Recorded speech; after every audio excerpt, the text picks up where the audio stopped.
Bet you never thought you'd be with a Theta Ranger before. It's morphin' time! Theta Zord power!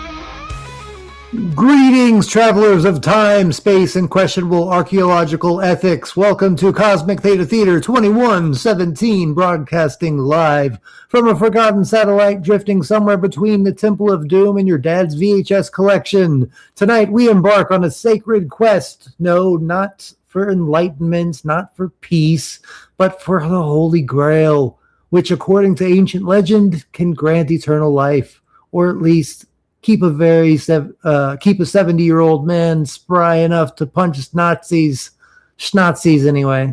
That's right. It's Indiana Jones and the Last Crusade, the movie that boldly asks the question, what if archaeology was just violence, but classy violence?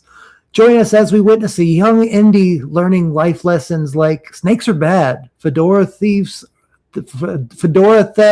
is destiny, and if your dad ignores you emotionally, just wait. Eventually, he'll need you to stop him drinking on.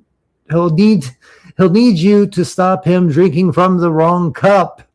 This is the only Indiana Jones where the true treasure isn't gold; it's father-son bonding through fascist annihilation. Where the Grail Knight has been doing customer service for 700 years and still won't give directions, where Sean Connery weaponizes dad energy so hard it becomes a plot device.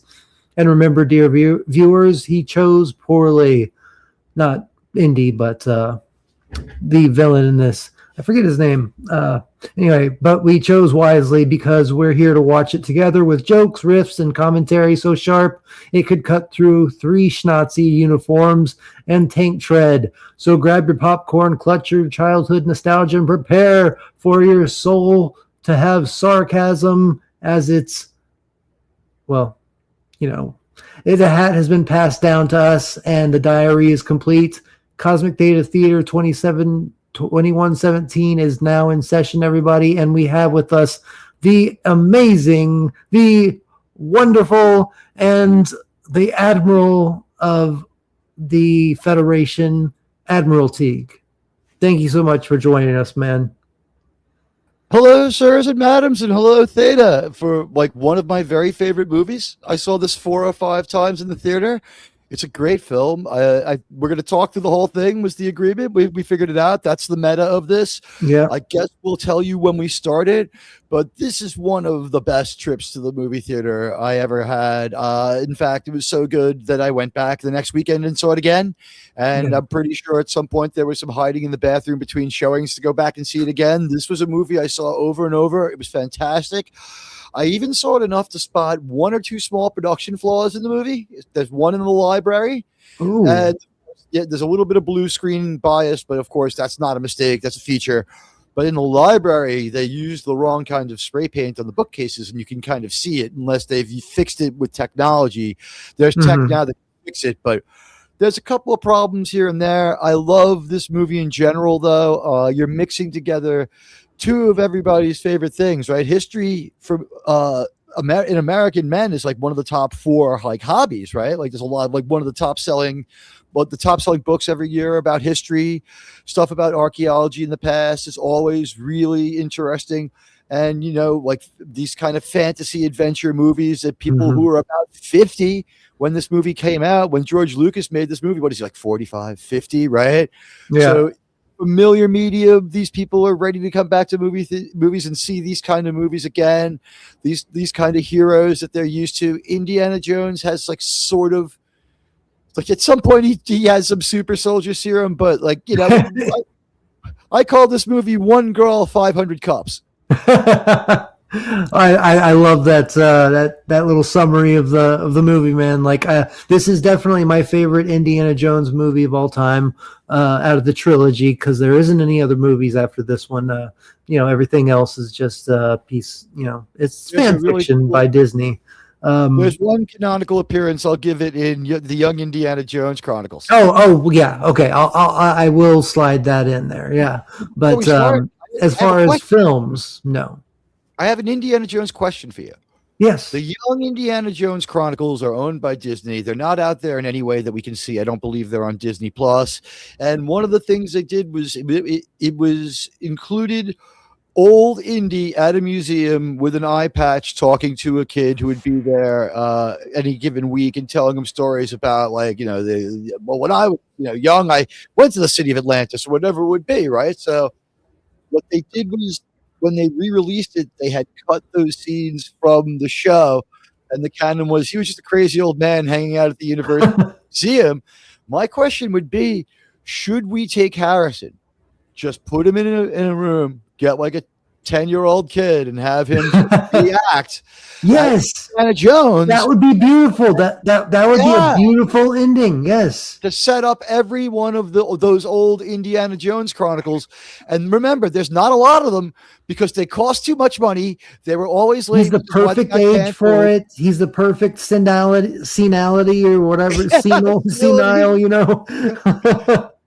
His acting being good in the show 1923, as good as it was when he was acting in the year 1923, was surprising that he could be good again and be dangerous. But in that Taylor Sheridan show, he was. So I was surprised.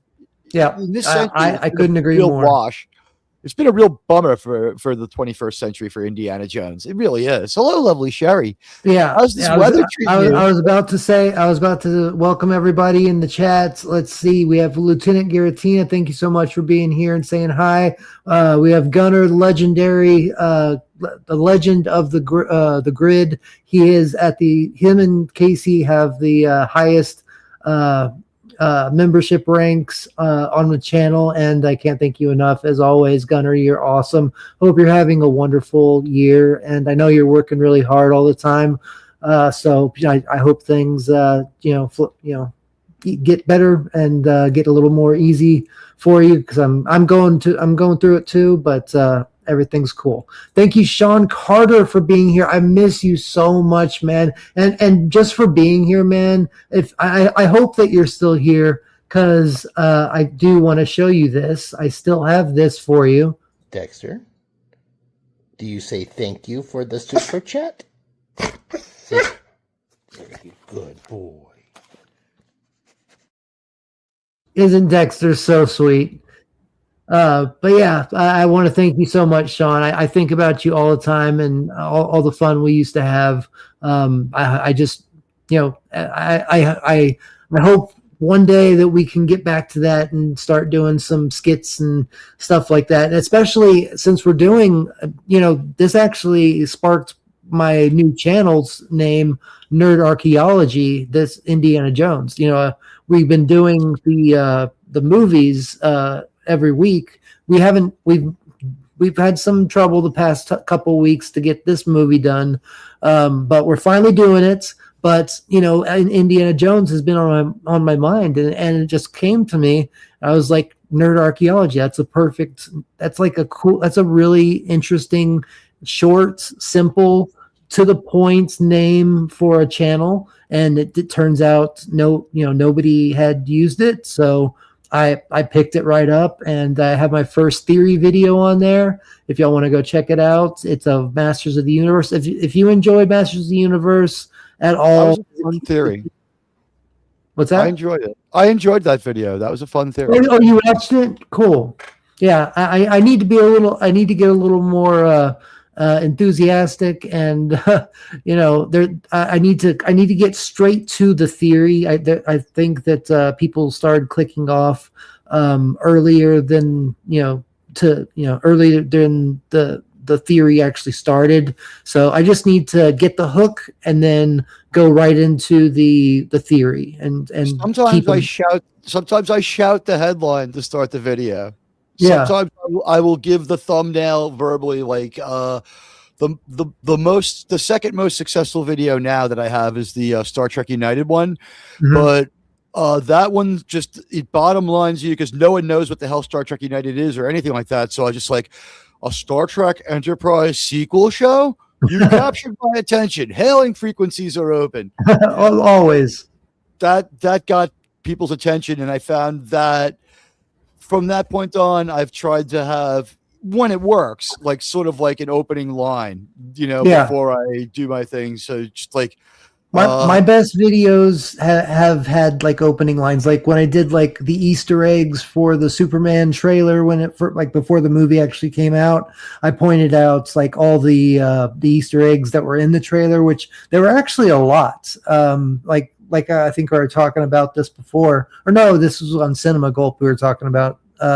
But the Hammer of Bolvia, which we ended up finding out was Ultraman, he actually had the symbol for nuclear man from episode 4 of the Quest for Peace with Christopher Reeve. So there was a little Easter egg for that. They had Adam Moore they had Moore as a street sign. They had just a ton of stuff in there. They jam packed it with little Easter eggs that only really hardcore nerds would catch. If that was the only thing that counted, he would have made the best Superman movie ever. But then the movie started, right? Yeah, exactly. I had mixed emotions about that movie. I don't think it was a very good Superman movie, but I do think it was a watchable movie. It's like, you can't throw Lex Luthor at us as an eccentric idiot. It doesn't work. Yeah. Lex Luthor is supposed to be a genius. And I think is it possible that all Superman and Batman going forward has been tainted by, and I mean this in the best possible way, animated series so good that no movie could ever compare to how cool Batman is and Superman are in those movies. But you could also argue the opposite too, because the Batman the animated series was groundbreaking. Kevin Conroy as the voice of Batman, and then when Batman Begins and The Dark Knight with Heath Ledger, I mean that really broke records. I mean, that's the definitive Joker in my mind to this day. Heath Ledger, yeah. He did such an amazing job. It was a different Joker. We've re-origined the way the Joker is a problem a few different times. Hello, Orphan Zane, and hello, Lovely Sherry. We need to all them first. How you liking the weather, Lovely Sherry? Right now, we have like sideways snow right here. Yeah, Admiral, thank you for doing double duty. Gunner, the Lovely Sherry, thank you so much for being here last night as well for the trivia, and Orphan Zane. Thank you, everybody. Do not send super chats or gifted memberships unless you really feel like you can afford to. Tonight's just about having fun and watching Indiana Jones and the Last Crusade. We're just going to have fun tonight. And I just want to say hi to everybody. Lovely Sherry, I think we got to everybody. Gunner and Orphan Zane. Yeah, I love you all. Thank you so much for being here. But let's get back to what we were saying. But with Batman the Animated Series, and then they make the Heath Ledger's Joker. He really put so much into that role, and it was such a sadistic version of a live action on screen Joker that we've never seen before. I mean, we've seen a little taste of it with Jack Nicholson, but Heath Ledger took it to another level. He was such a different Joker that I'm going to say, like, it's a different almost character. Because we've seen this character done like 3 times most powerful. I think the best Joker is probably Matthew Modine. Oh. You get it. You get it. In Full Metal Jacket, the character's name is Joker, and Yeah, he's, you know, I gotcha. Yeah. I wasn't sure. It's a little obscure, but No, no, no, Stanley Kubrick is awesome. The only Stanley Kubrick movie I can't get into is Barry Lyndon. yeah. Did you know that he filmed that entire movie by candlelight? I want to say that I have heard that before, but it didn't. Dude, Orphan Zane, I just said don't do it unless. But dude, thank you so much. It's appreciated. Orphan Zane, thank you for supporting our movie view. Yeah, thank you so much, man. We're just here to have fun. Thank you so much, man. Y'all saved my ass last night, and I just want to give back and have a good time tonight. But this is the video that I made specifically for you. The Hair Jordan, the Green Lantern Hair Jordan. Let's see, where is it? Here it is. From story fields to shadow glares, no wicked paw shall foul these snares. Let tyrants tremble at my might. Beware the rabbit's lantern light. Keep this cosmic born alive. Just your super chat, keep this cosmic born alive. Drop your super chat, keep this cosmic born alive. Chat your super chat, keep this cosmic born alive.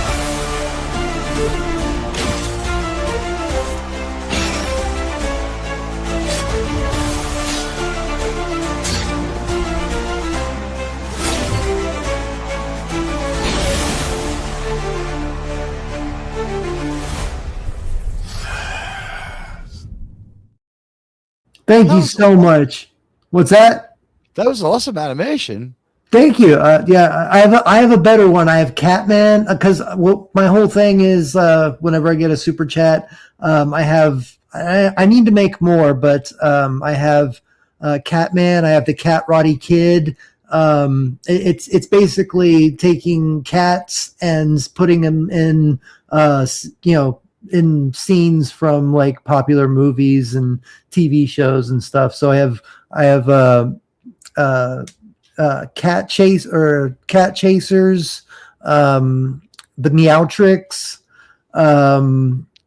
the Cat Roddy Kid, Catman. So yeah, you get it. But he wanted he wanted a rabbit. He has a rabbit. So he's done so much for this channel. I had to make a rabbit version just for him. So thank you so much, Orphan Zane. You're amazing. Sure. And we're just I'm gonna tackle one last thing before we get started with the movie. But I think y'all should, especially if y'all have kids, take them to see Toy Story 5. Toy Story 5 is going to have a very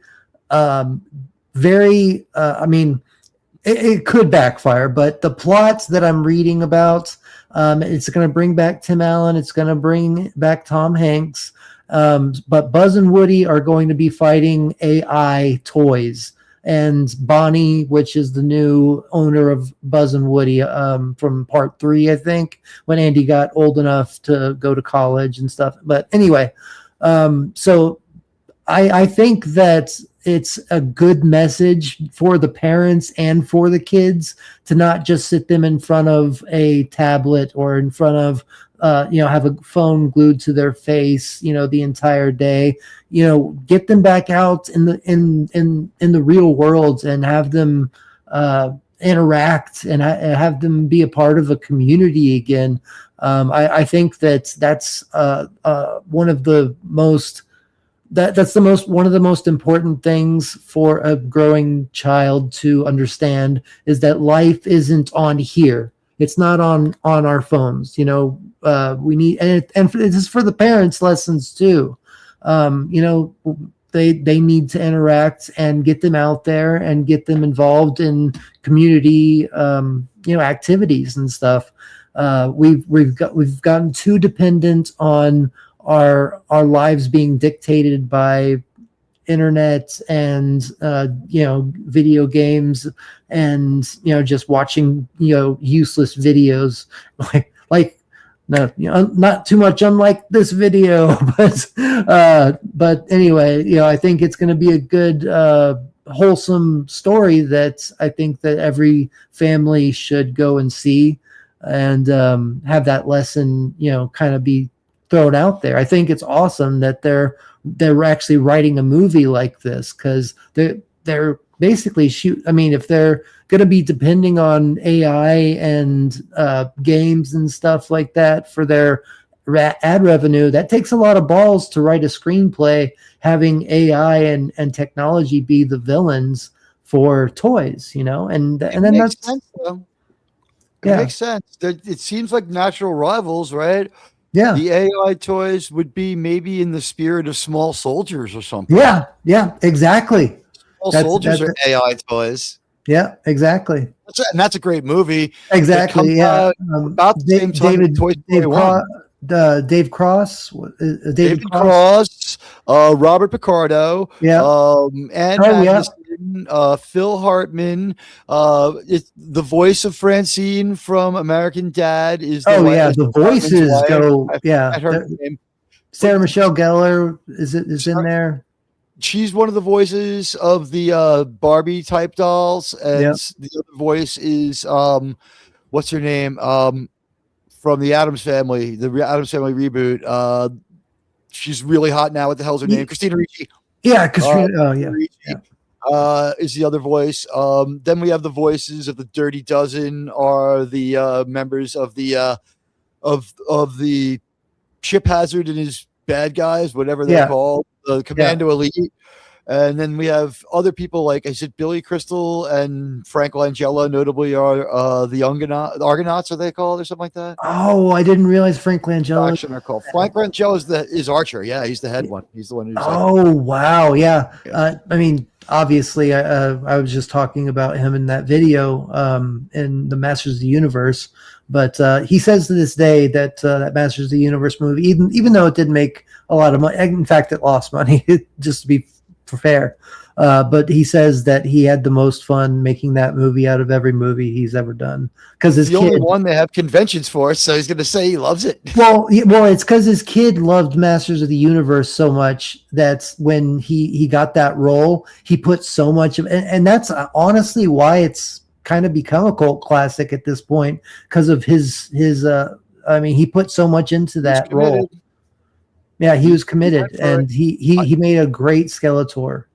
He was an awesome Dracula too. Did you ever see his? Well, yeah, but that's what I'm saying. He did so many different amazing roles, but he still to this day, feels like that's his favorite role that he's done because it made his kid so happy. I think that's awesome. See how he could have fun doing that. Yeah, I mean, it was close to his heart.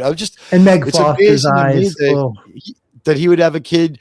Like, it's encouraging that, like, because at that point Frank was like 55, so it's like if he had like a 10-year-old, it's like, way to go, Frank, man. Yeah. Oh, while Ravo's in the chat too, I just want to say hi to you. I hope you're doing a playthrough of Small Soldiers on PlayStation for a review. Awesome. Yeah, that's a fun movie. Here's the trivia for that one. It's Gremlins 3. Yeah, it was supposed to be Gremlins 3. Yeah, that's true. They didn't want to pay the Chris Columbus. So what they did was they sort of replicate the family, though. It's got Ann Magnuson looks enough like Catherine O'Hara, R.I.P. But Ann Magnuson looks enough like her, and they kind of just go with the same dynamic.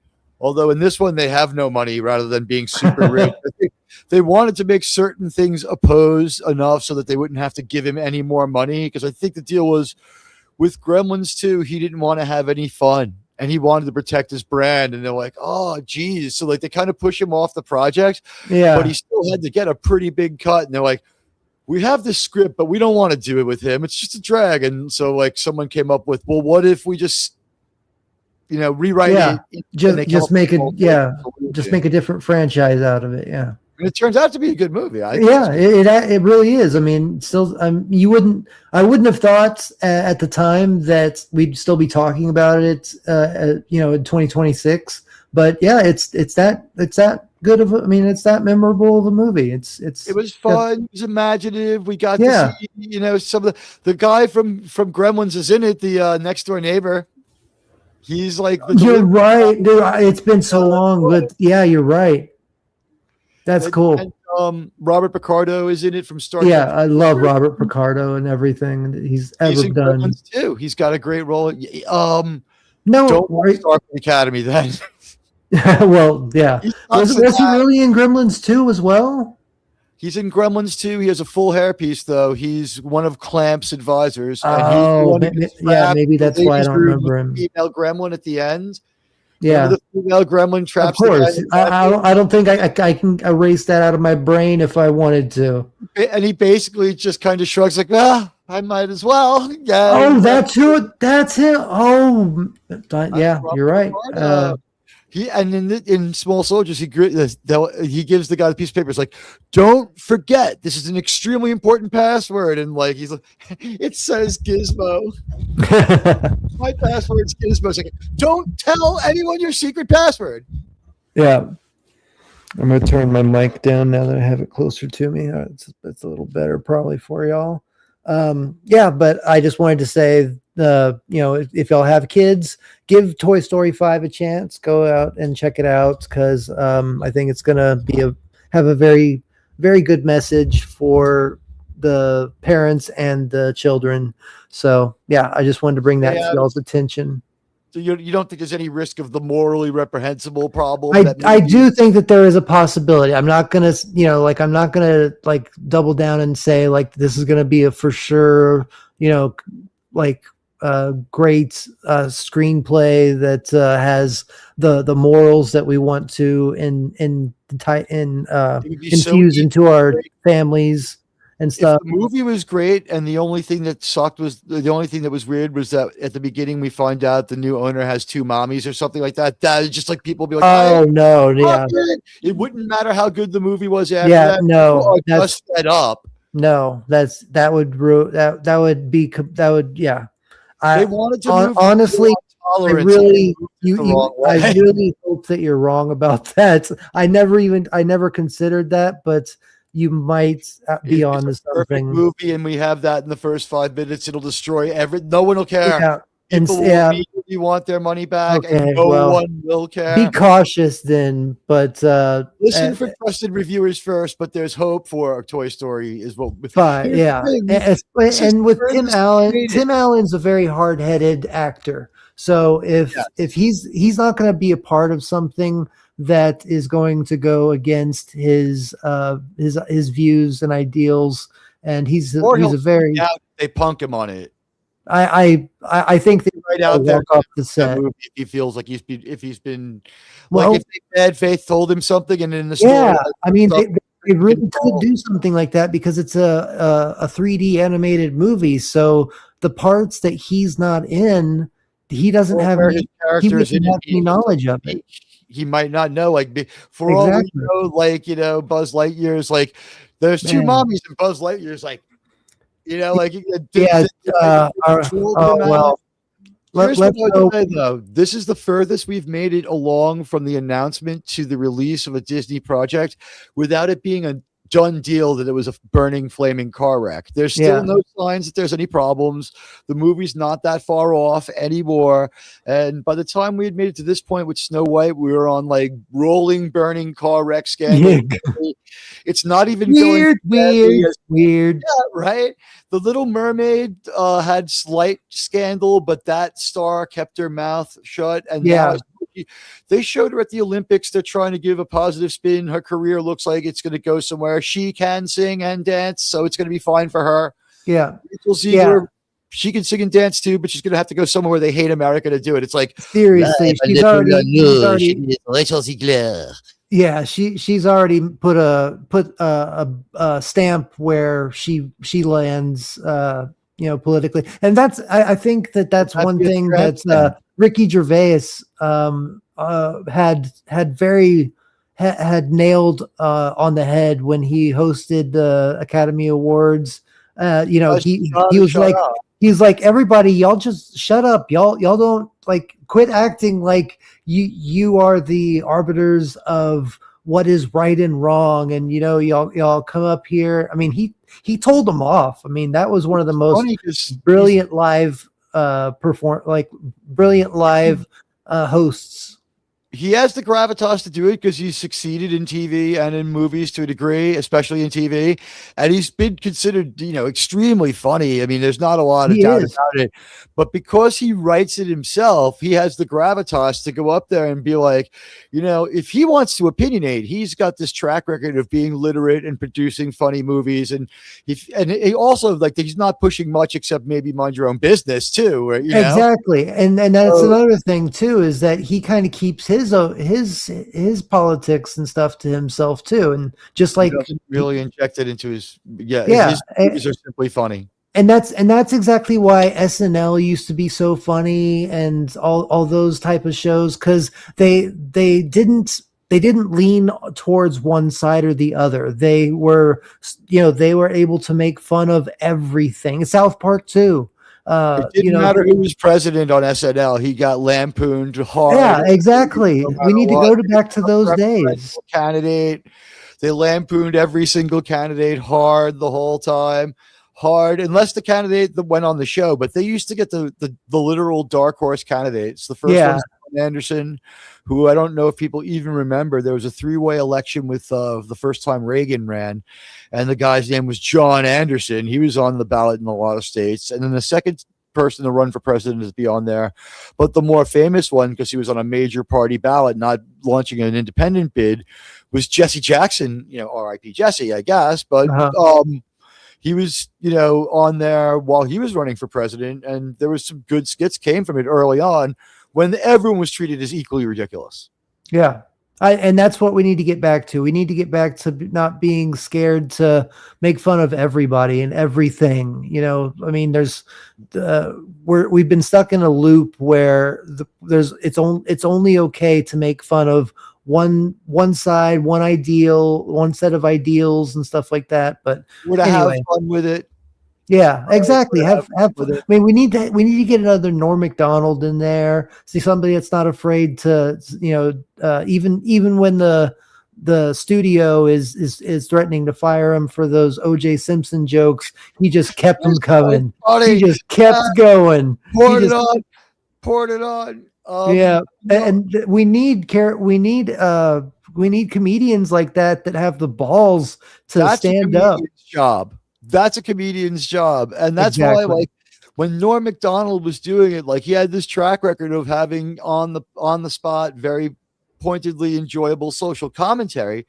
Whereas a few weeks ago, with the Super Bowl, Bad Bunny shows up and he was bigger than his genre. He right now is a man with no musical genre. Is trap, regation, anything anymore? Hey, Lemon Pie. Hey, Lemon Pie. What's up, man? You did awesome last night at trivia. You were so close to taking it home. Second place is all right though. You did awesome, man. It was a good trivia night. With someone like Bad Bunny, right? And I hate to even make the comparison because Bono showed up acting like Bono the other day, and we found out we don't even like it when he does it anymore. But someone like Bad Bunny, it seems to be is it just an illusion, or did trap reggaeton or trap reggaeton just sort of go away? And he was the biggest thing about it. And now this is just gone, and people don't know what to do with Bad Bunny, who doesn't know what to do with himself. He's an American pop star by virtue of being Puerto Rican, but he speaks Spanish and he raps in Spanish.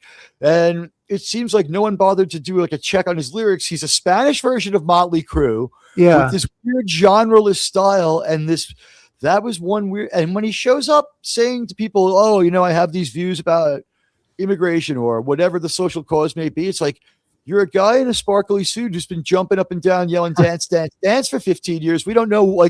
By this point, Ozzy Osbourne in his career had bit the head off a bat and was making semi-literate statements and observations on culture. Semi-literate, yeah. Well, he had a 10-year track record with Black Sabbath of seriously talking about the dangers of a dystopic society, the dangers of a religious oligarchy, the dangers of a totalitarian government, and being a serious guy. And then he bit heads off bats too, but then he gets pissed on the Alamo. Right. But Bad Bunny's just woo, come on and dance. You know, How did it go? I just found out about Bad Bunny like a couple weeks ago. Like I don't follow any of I that, didn't but really know who he yeah, was.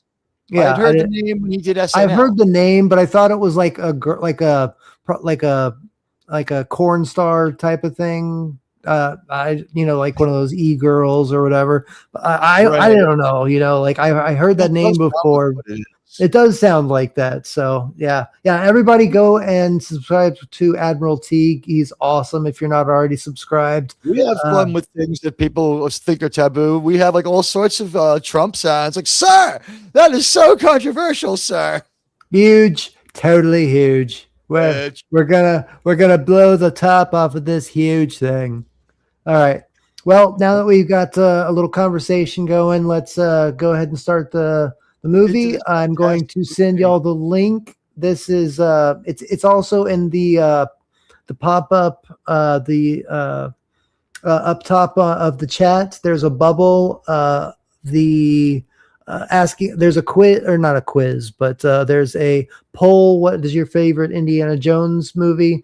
And then there's also a bubble underneath it. Just if you do not send mega chats or super chats or anything unless you really feel the need to, because tonight we're just going to have fun. But I'm also posting the link to the stream in the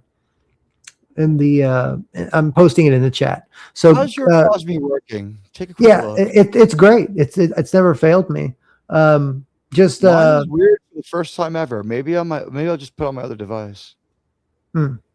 Mine's weird for the first time ever. Do it I think you know how to do it, but just open it up in another tab so that we're still Grid Gang Anonymous Llama has just joined. Anonymous Llama. It looks like it's working fine for everyone but me. My theater's working. Maybe if I go from mine to yours, it'll be easier that way. Let's see. Or did you not put maybe the link is like not the whole link or something? Because I've never got this warning to I should it's my room. There's people. Looks like people have joined. Everyone's able to get there, but me. Let me look. Let me send it to you. Put it in the private chat and see if I can. Maybe I'll do that. It's weirding out my computer, and it shouldn't, because I opened up my own Cosme room, which is working. So weird. Yeah. So Orphan Zane just joined. So the link is working for him. It wants me to run Windows diagnostics, and I'm not doing that. I'm not doing that. Yeah, you don't need to set up an account or anything. I have a Cosby theater of my own that I always use. So. Well, maybe that's what it's doing. It's taking you to your theater instead of mine. No, it's giving me a warning about Cosby in general, which has never been the way it's been. And I'm just going to launch it and see if I can't jump in the lobby and find you that way.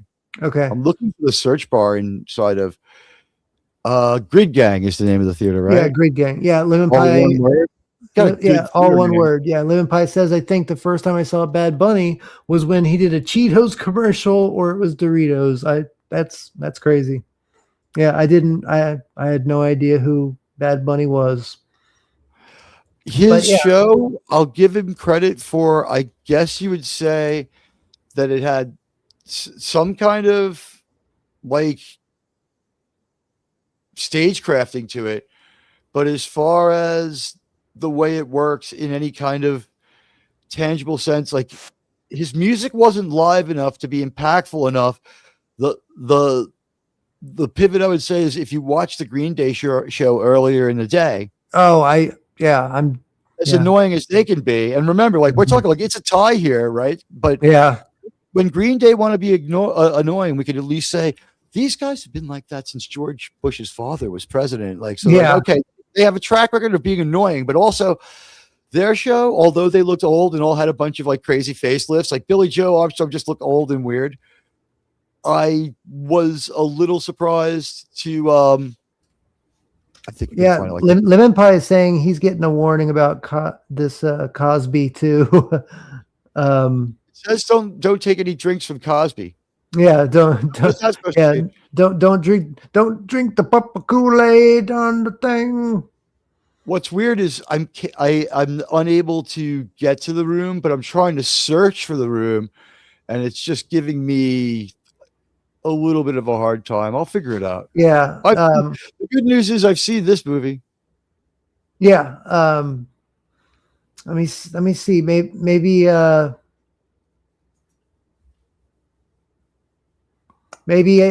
if I go to another room. I don't know. It could be are some people getting into the room and some people aren't? Yes, some people are here. I'm in my room. I'm in my own theater room right now, and I'm trying to figure out how the hell do I get in here so that I can just subscribe to your room. And like, I'm looking for a search bar that'll work, and without going to the Cosme website where it gets all weird anyway. Yeah, see, I have a link too, and I went to a tab, and I just put in the link here. Here, let me send this link and see if it works for everybody, because this is a different link, I think. Okay, and I'm gonna put it. I might not need to see the movie if I just tell myself, okay, it's starting now, and I'll be like, no, try this. Try this room. It's already working much better, really quickly. And I see you just joined. Old Paramount logo. Yeah, I love this logo. You know how many great movies did we see before that started with this logo, right? I know this, and bring it back. Bring this mountain back. Yeah, this and MGM and 20th Century. Those were the three that all. Oh, and Universal. I'm trying to remember how they work in the Paramount Pictures logo. It's worked into the Indiana Jones movies. In the first one, the camera is on the mountain and pans down to Indy. In the second movie, the mountain is on the gong, and in this one, well, it starts with the scout camp. Yeah, exactly. Yep. All right. Y'all see the scout camp. Who thought Who thought that Harrison was going to outlive River Phoenix by decades? Oh God, yeah, that's a really, yeah. Who was good friends with? I mean, Leonardo DiCaprio, yeah, and Johnny Depp. He was with Christina Applegate when whatever happened. Oh, yeah, I do remember that. Yeah. Yeah, crazy. But who knows what he did before he showed up, etc. The same thing happened to Heath Ledger. Who the hell knows what else he was up to? Yeah. Kind of glad that they were allowed to leave that one a mystery. Yeah, I agree. It's better to just leave that stuff be. It's none of our business. It's sad, but it's not going to change anything, and it's just going to create drama, and The question will always be, how many great River Phoenix roles would there have been? Because we have seen Harrison Ford's roles be attempted to be passed off to different actors a few times. We've seen people come in to play Jack Ryan. We've seen people try to play different roles. And the only person who ever had any success playing a character that also was played by Harrison Ford is River Phoenix in this movie. Yep. He was like Ben Affleck couldn't do it in Sum of All Fears. It was bad, like the moments where he tried to act like Harrison Ford. All right, let's go ahead and just start this. Can y'all hear this? Well, wait for it to. Yes. Okay. I'm so excited. I haven't seen this. Turn it up. Yeah, crank up the volume and I'll turn it down on my Cosme. Give it as much as you can stand in your own ear. Okay. All right. Oh, the voice is that distant. I'm trying to remember how the soundscape is in this early in the movie. I believe this is a scout reservation, as they're called. You knew this was going to be an awesome movie when you saw the black lettering. You're like, what's going on? Indiana Jones has never come at me like this before. And then when we see the date, right, it's going to come up here like 1923 or something like that. we'll see. I forget. It's a really shitty last name, but Allison Duty is the hottest girl from Dude, India. yeah. Oh, and Sliders, John Reese Davies. There's only 2 places in America that have scout reservations. I think this is the one in like New Mexico, and the other one is in New England. Yeah. Yeah. Both Mark D with a C and I have both been there. I was there as a Boy Scout as a kid. Oh, really? I went back to alumni like meetup day. They have one day a year, like alumni scouts can go back, and like about 5-8 years ago, me and my friend who went there as scouts, who was like, "Dude, it's only like a 2-hour drive. Let's go." Why not? Let me get this going because Hey, isn't that rock that tried to kill James Franco? I think I've seen Captain Kirk fighting on that rock. yeah, I think Bill and Ted died off that rock too. Oh, We can't do that joke anymore because we're making fun of fat people. I need to take this and put it over here so I can see. This is the perfect kind of movie for John Williams's music, especially the incidental music. The music on the train that's coming up is going, oh, there he is, Mr. Kathleen Kennedy, Frank Marshall. Yeah. Man, I blew me away to realize that Kathleen Kennedy goes back that far. Think She was a part of the original trilogy, wasn't she? I thought I remember seeing she crosses paths with Lucas, picks her up from Spielberg.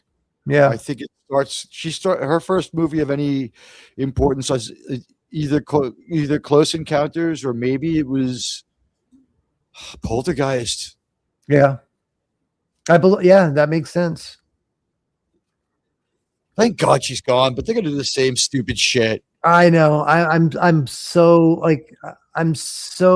excited to see if there's a possibility of any change, but then again, I'm also just like, no, there probably isn't.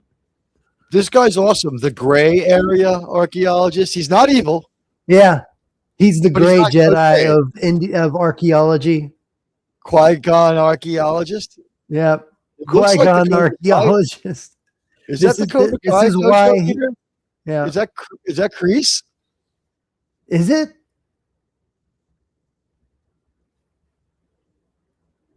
No, it's not. Looks like No, it. that's not Kreese.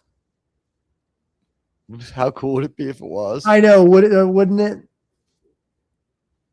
By the way, that Cobra Kai is one of the franchises, like the Karate Kid and Cobra Kai. That is one of the franchises that has stuck true to itself through and through, except maybe the next Karate Kid with Hilary Swank. Right.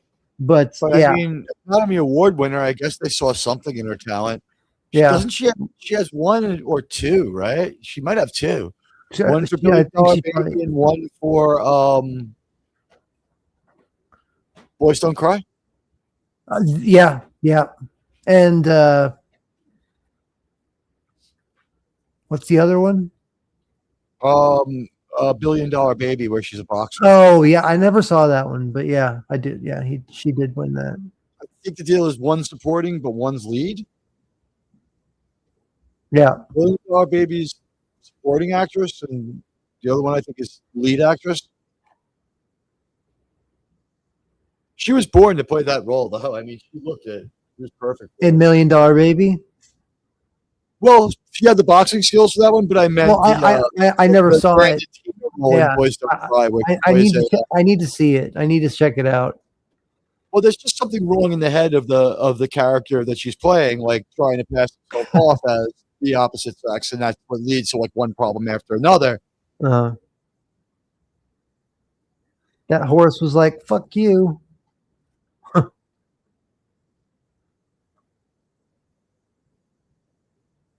Yeah, I mean, there's so much about this movie that I love. The origin, like, of the fedora, obviously, like in this part, and then the transition too from the young Indy to the older, as we'll see. This is brilliant. The circus train, what a great idea. You're just sending Indiana Jones to a candy store, putting an Indiana Jones character Yeah. on a circus train. Those giraffe heads are pretty fake, but aside from that, this circus train is great. Yeah. And this is exactly why he hates snakes. We get 3 or 4 different things that Indiana Jones does. Why he wears a leather jacket, why he wears a fedora, Yeah. why he hates snakes, why he uses a whip, and why he has a scar. Yep. Well, because Although at this point he's kind of like rebelling from his father, because his father doesn't really give him the time of day because he's so obsessed with the Holy Grail. You know, he's writing in that journal trying to figure it out his entire life, and obviously it's weighed on him, but it also makes him become the archaeologist that he ends up being. We also get a couple of words about how he never got over the death of Indy's mom. Of who? The mom? The loss of the mom, Yeah. turns Henry Jones into a cold and focused man. He can't. Maybe Indy looks like the mom. It was too painful for him, whatever it might be. Because he certainly doesn't resemble his father very much, Yeah, no, he doesn't. or his own younger self, to be honest. It's not the greatest likeness, but I mean, I don't remember being in the Boy Scouts or anything like that gave me the adventure that this seems to portray. That would be pretty funny to have a badge of steal the cross of Coronado from an archaeologist and be, survive a train ride with rhinoceros trying to kill you and all sorts of shit. I remember when my dad told me to throw away that Boy Scout 500-year-old artifact because he was just in a bad mood. This is a great stunt. We've seen this in a few movies, but it's always fun. It's always fun. Yeah. That was great. Twist on it. Yeah. It belongs in a museum.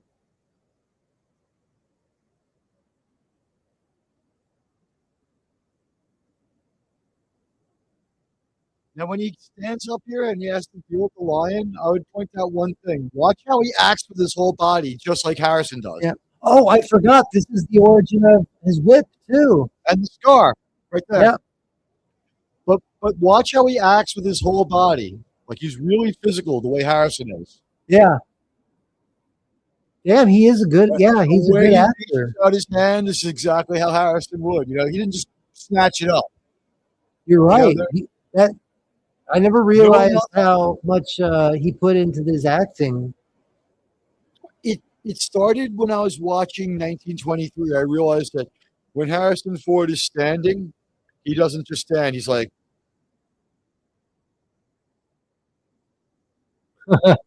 he's got a little bit of believable movement going on. He'll scratch his face. He'll think and consider, or he'll roll his eyes and scoff. See, this is my kind of booth as a magician. This is funny. Yeah, this is great. Now.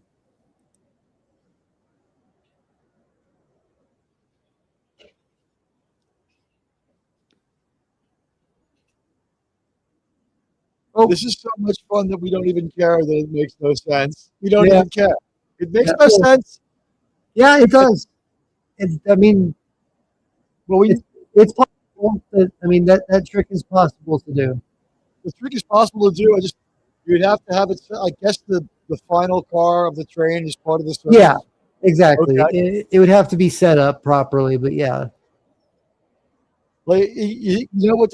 I think the point is here is you don't even think about it because it's so fun and so satisfying. And boy, does boy, is their house a dump. What did he go to? Arizona State University was the only place that would hire crazy Professor Jones Junior in Greek.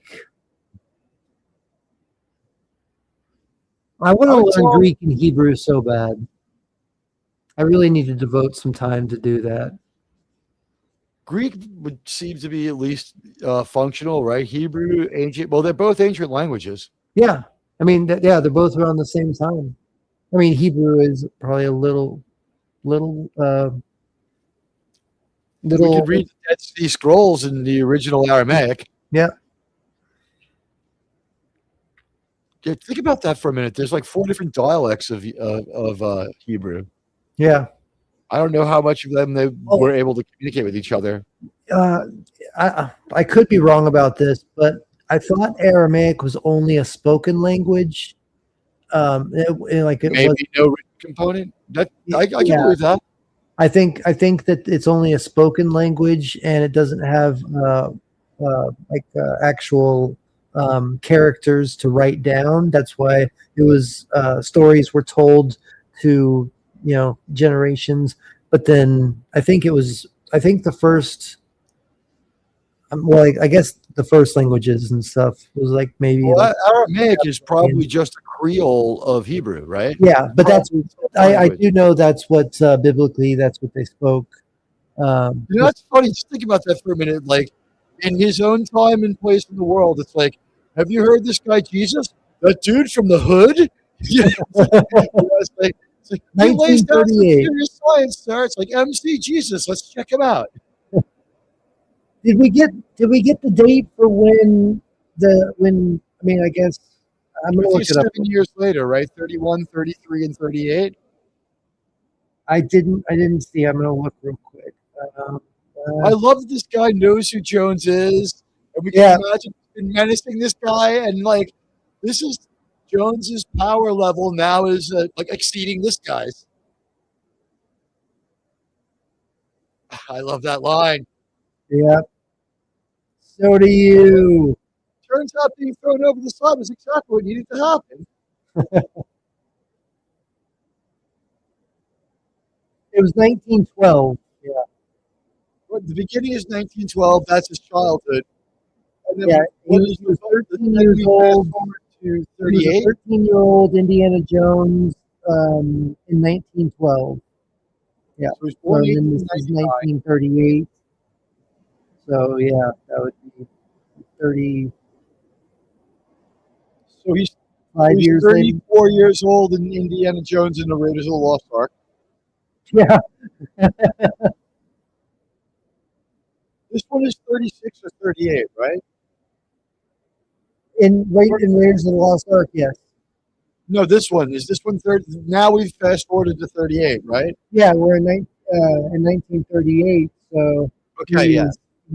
Just checking. You've really got to stay in the 30s and not break through into full-on World War II with Indiana Jones. He needs to be. Although I don't know why they wouldn't use neo-Nazis as his enemies now. It's just too stupid. Yeah, he's 38 years old here. So that means that in the movies that we do not speak of, he's like 70 years old. That's ridiculous. He used to be like a great example of you could look good older. Yeah. Because he was like Harrison Ford at 50 looked 30. Harrison Ford at 60 looked 40. Harrison Ford at 70 looked 50. Yeah. Harrison Ford at 80 should not be playing 60 because Harrison Ford at 80 finally looks 80. He looks his age right now. Exactly. Yeah. Does he look great for his age? Sure, sure. Yeah. But that's for his age. I mean, And for a man who has noticeable plastic surgery around his eyes. Oh, wait, but not as bad as John Travolta. John Travolta has managed to be what you would call a best case scenario for. He's a cat lady for a man. That is a best case scenario of plastic surgery, though. I mean, it looks uncanny and no one would want it, but that's when you think about plastic surgery. You got to tell yourself Ray Liotta and John Travolta are your best case turnouts. Like that's if everything goes great, the best you could hope for. He's going to look like a Ken doll. Yeah. While Raybo's saying his favorite Harrison Ford movie will always be Air Force One. Get off my plane. Yeah, get off my plane. Yeah, for me, it's a tie probably between the Star Wars original trilogy, The Last Crusade, and Blade Runner. I think for me, it's always going to be Rise of Skywalker. Shut up. I laughed my ass off at Han Solo showing up in Rise of Skywalker. That was so sad. Oh my! They raised too many questions to have him even show up. Yeah, You know what I mean? And he it shows was up. ridiculous. That whole Well, Harrison's preparing for another role, so his hair is a lot longer, and he's like 10, 12 days unshaved, right? Yeah, you told me that, or was it you that told me that, or was it Ben from Cinema Gold? A lot of people have noticed it. It's been talked about on EFAB. Critical Drinkers mentioned it. It's pretty obvious too. Like, yeah, my take on it was like, it's like, God, you're not a Force ghost. It's like, no, but you gave my home to that bitch. I have no place to live now, and that's why he looks all homeless because he is. Asshole, you gave away my house. Now I have to walk the galaxy. Oh man, but it's so sad too. Like he wanted to die as Han Solo, in the first in Empire Strikes Back. But then the death that he actually got in the Force Awakens was just so on the end of a lightsaber. By the way, we get the name of the villain just once. It's Walter Donovan is the name of the bad guy. That's no, we get it more than once. I remember him be that. Connery calls him Walter, and Harrison Ford's going to go Donovan when he gets walked into the party. Donovan. Okay. I thought that he says it when he's on the tank at the end. Maybe I might be. I mean, like I said, it's been a little while since I've seen these movies, so it's funny. Even dressed up in a bow tie and a tux, he has his fedora on. Yeah, the only time he doesn't wear it, the only outfit it's not part of is his white dinner jacket look. Yeah. And it would be really inappropriate with that. So, yep. God, when I first saw this movie, it intrigued me so much. Like finding the hidden library, the finding out that Henry Jones is afraid of. Well, we'll get to that part, but I love history, and I that was one of my majors in college. You're not. I made sure to take a double major because history, whatever. But it was more of a passion, and so and Indiana Jones had a lot to do with me taking all those history classes. Oh, I believe it, man. Like that's one thing that I would like. I would love to take history. I mean, I would love to take archaeology classes. I'd love to take philosophy, but I wouldn't do anything with them other than just. I mean, I just love to learn about the amount of stuff I started having to learn by the time I got to like the 301 level. It was like I didn't realize human anatomy was part of history. They're like, you're gonna find people, dead people, like in paleontology. You need to know what part of, if it's a chicken bone or a human metacarpal. You need to know it on site. And then I'm like, maybe I'm not good enough to do this. And then like the next thought that went through my mind is, to really be an archaeologist, my job would be to go hundreds of thousands of miles from where I live and like spend all of my time in the middle of nowhere. Yeah, and instead of like finding a chicken bone from like 20 years ago, you'd have to be dealing with like 2,000 to 3,000, maybe 5,000-year-old bones. And what do we have here in North America for like that level far back? Like even Indy's got to go down and like start messing around in Mesoamerica to find exactly. Yeah, it has to be in Central America or South America or something. A hobbyist can figure out the oldest buildings in New York. Exactly. I mean, it's beautiful. I mean, New York is a beautiful metropolis, but it's. Obviously there's right now. There's no Ninja Turtles in the sewers or anything. So it's unfortunate right now that we're putting up so many very ugly buildings, and the skyline is so bland because we had so many beautiful buildings that it projected optimism and filled you with like a sense of industry. But like just some glass stick doesn't do it. Really, I haven't been to New York.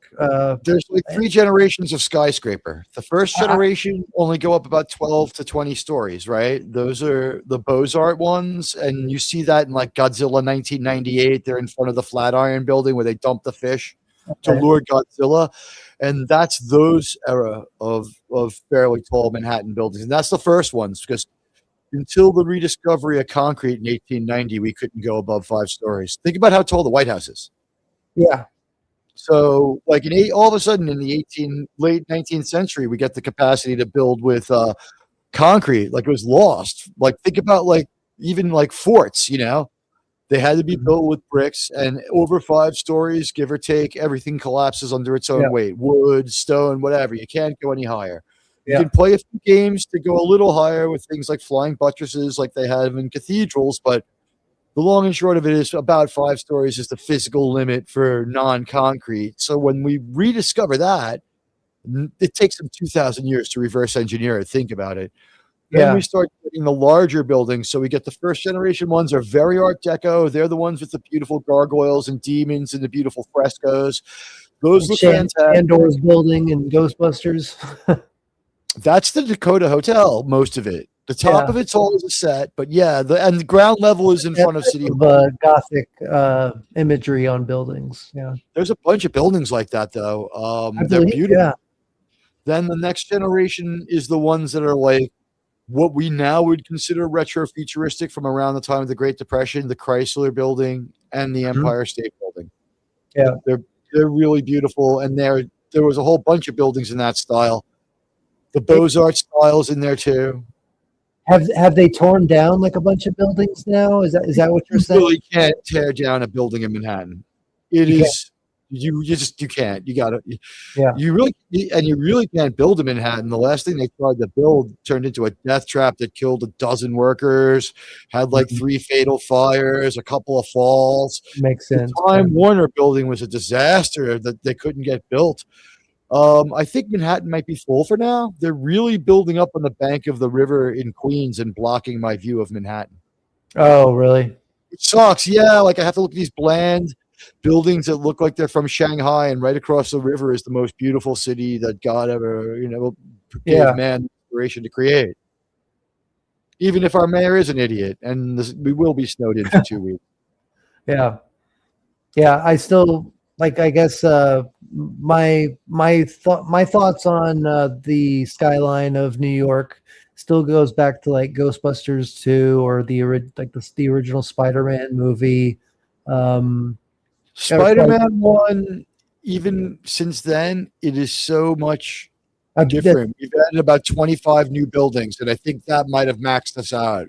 That's what I was going to ask. Like, it's been that recent. It's only been 26 years. Or 25 years, because it came out it came out in 2002, I think, because they had to change I remember when the original Spider-Man trailer came out. They held it back because the webbing was between one tower to the next. And by the way, that sounds like it would have been so campy that it could have changed the tone of that movie bad. So for whatever reason, it might have helped that we didn't get that. Maybe. I just remember being a kid and watching the animated series, and then when that first live action trailer came out, and I got to see like a live action Spider-Man, the helicopter that we just lose. Yeah, but it reminded me too of the 70s Spider-Man TV show, the live action TV show. Maybe it was 80s, but I think it was late 70s. And they just kept reusing that one shot of Spider-Man swinging, because that was the 70s, that Spider-Man show. Yeah. I remember that one. And they made a movie, and they also made a Captain America movie too, and TV show. That one was so terrible. I remember watching it as a kid, not even liking it. Yeah. But the Spider-Man was fun. I mean, I enjoyed renting that movie from that TV show.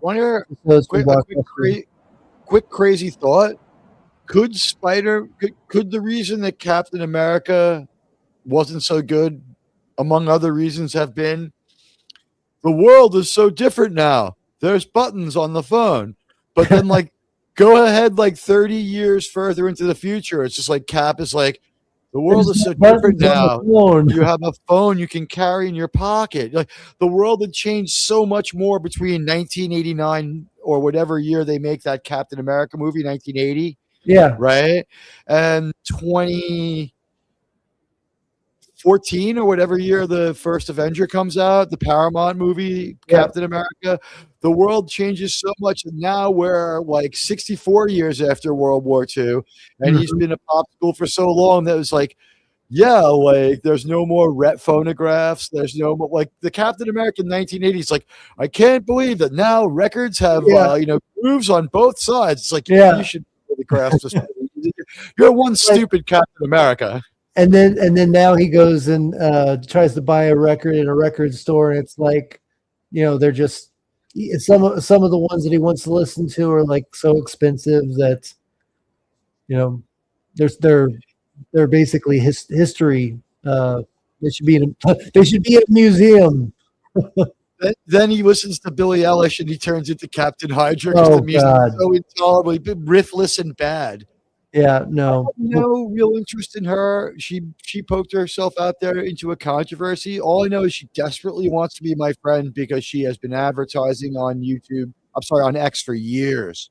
Yeah, she's #1 recommended friend to everyone. Is she really? I ignore her. Why would you I Billie Eilish to a man that you know to be like 50, X? Yeah, yeah. I do like the band Gorillaz, and I know that they're pretty good. Yeah, I love the whole theme that they do. Being it's the guy from Blur. Yeah, exactly. That's what I'm saying. Like it's kind of a fake band type of thing. Like they make a record every 10 years. It's good beats though. I mean, there's good songs. I love music is really good. And every album has a really great name. What is it? The first one's called Clint Eastwood. The second one's called Dirty Harry. They're all Clint Eastwood movies. Is the last one called Unforgiven? No. It actually tells like a whole story. Like every single album is a chapter in their story. So like Left Eye, I think, is I'm gonna get their names wrong. But okay, wait, here comes the weird prop. I'll show it to you. So look. Okay. He's gonna end up in front of a bookcase, and what you'll notice is the bookcase is a piece of maybe wood or cardboard that has been spray painted with the wrong kind of spray paint. It's a little too shiny, and the book spines are simply pasted onto it, and it's really obvious. And it pulls. It's a moment of non-immersion you would never expect from a Spielberg movie. I think Kathleen Kennedy was in charge of that prop. I think did I just see it? No, he's going to stand in front of it when he says X marks the spot is when you see it. Okay. He has to run up to the balcony. Okay. He's starting to see it now, right? He's seeing the X now, and he's going for the vantage point. So here it is. Oh, it's a second story. Oh, okay. This balcony. Watch this. When he says the line, here it comes, the bookshelf that's behind him.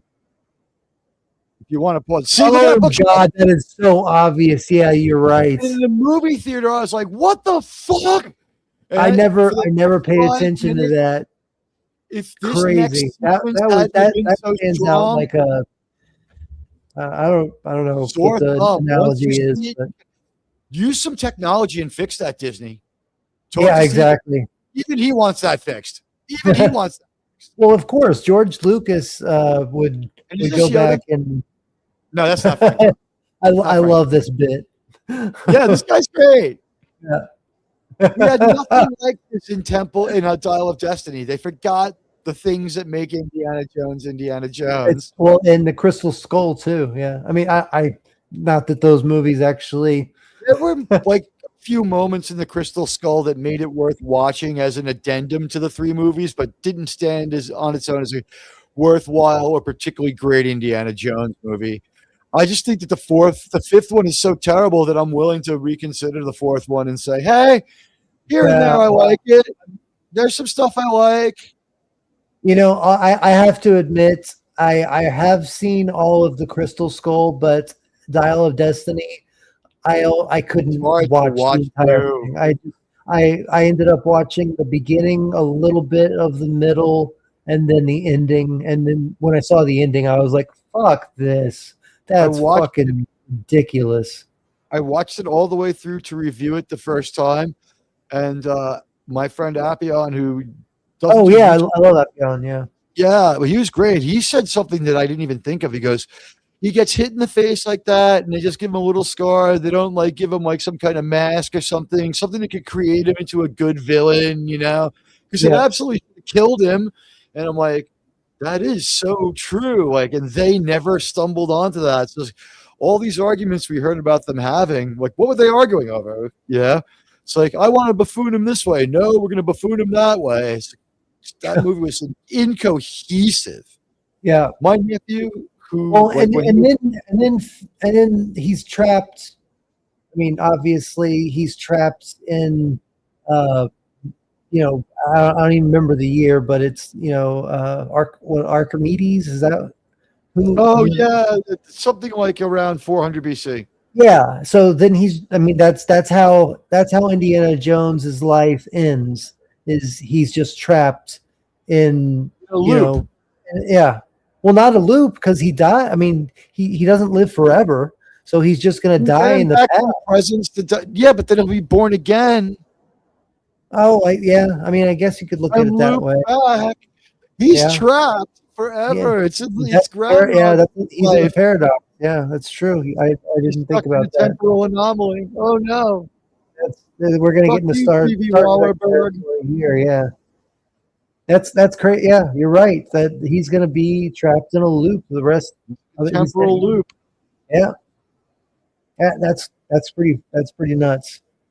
That's another reason to say, like, doesn't the fourth movie now seem so much better? Like, okay, let's just take the bone of this. I thing, guess by the way. Yeah, you're right. That fourth movie isn't good, but it has good intentions, and like here and there, it's fun. Here and there, it's a little bit of fun. I guess when I think about Temple of Doom and how they go into like it's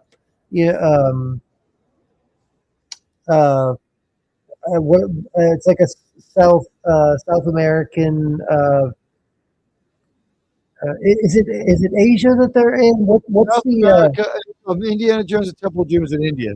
It's in India. Okay, so yeah, that's right. The monkey brain. Where are we? India. How do you know? Because I'm looking at India. Yeah, that's right. Of course, the beginning's in China. Yeah. So yeah, that's right. So the first Raiders of the Lost Ark and this movie, Last Crusade, deal in biblical history. Like the Ark and the Holy Grail and stuff like that.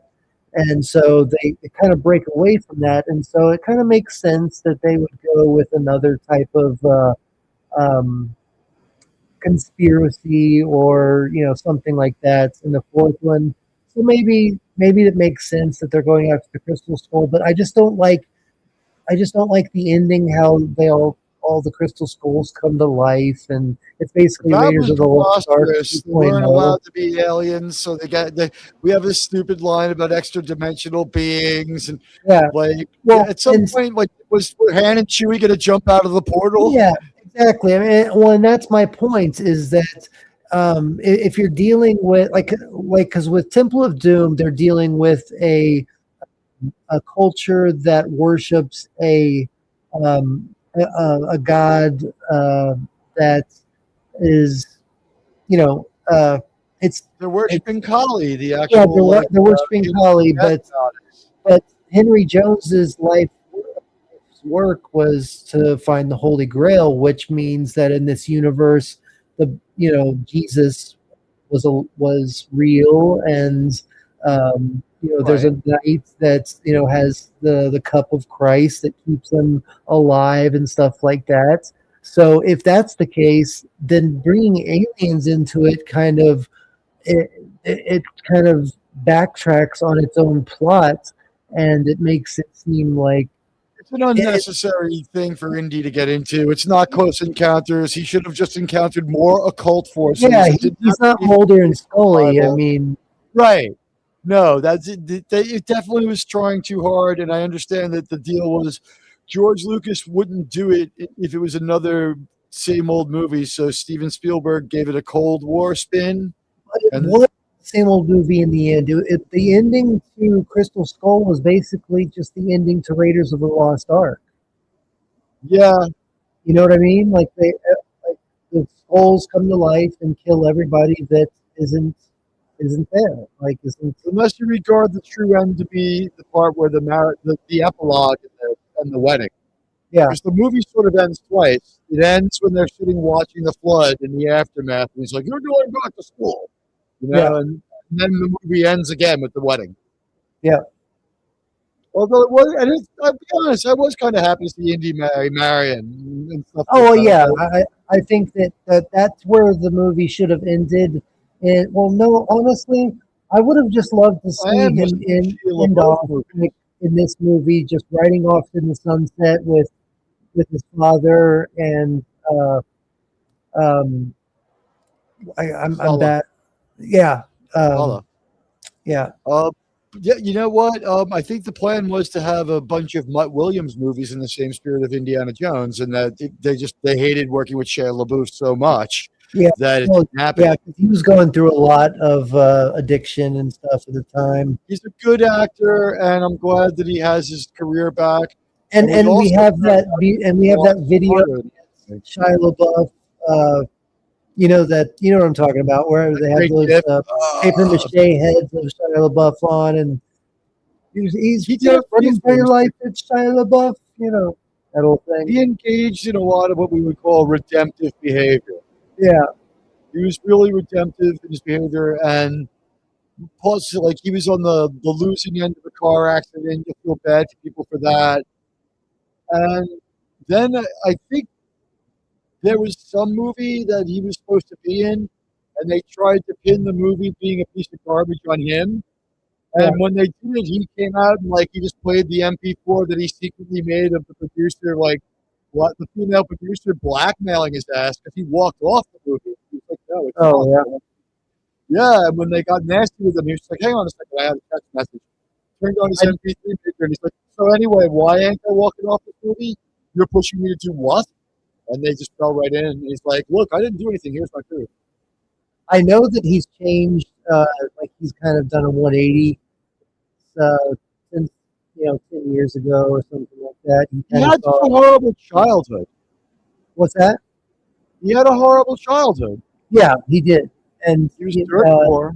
he was interviewed by the guy who played Shane in The Walking Dead and the Punisher, John Barenthal. Hardy. Yeah, he was interviewed by him and also by Michael Rosenbaum from Lex Luthor from Smallville. So he did his rounds and stuff, and kind of talked about his issues and stuff and how he's changed and stuff. And he seemed a lot calmer and not as pissed off and not so much do it, just do it. Yeah, he's not heavily addicted to drugs like he was. Now it's seems like he can take or leave a drink or two and doesn't have a crazy problem like he did. Yeah. It's too bad. It destroyed his career, but I still think that the worst thing for his career was Eagle Eye was such a bad fucking movie. Yeah, it was, but I mean, for me, Transformers, because that was Michael Bay mostly. I mean, I think that Shia LaBeouf could have been a fine Spike Witwicky.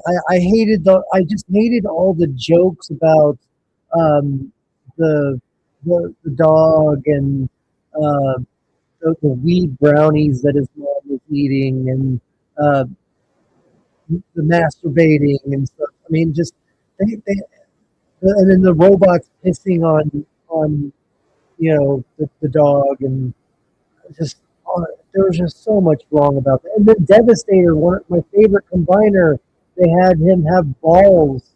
Those when crane operators have the demolition spheres. Yeah, exactly. And the combiner Devastator, at his crotch were two balls that were hanging, and John Turturro, one of his line was like, I am right below the genitals or something like that. It was ridiculous, man. Michael Bay screwed up those movies so bad, so He sad. almost had something with the movie, but he was just too off base, and it ends up And being Ninja is it Turtles, the too. last? Is it the last ever movie for Cedric the Entertainer, or is it Bernie Mac?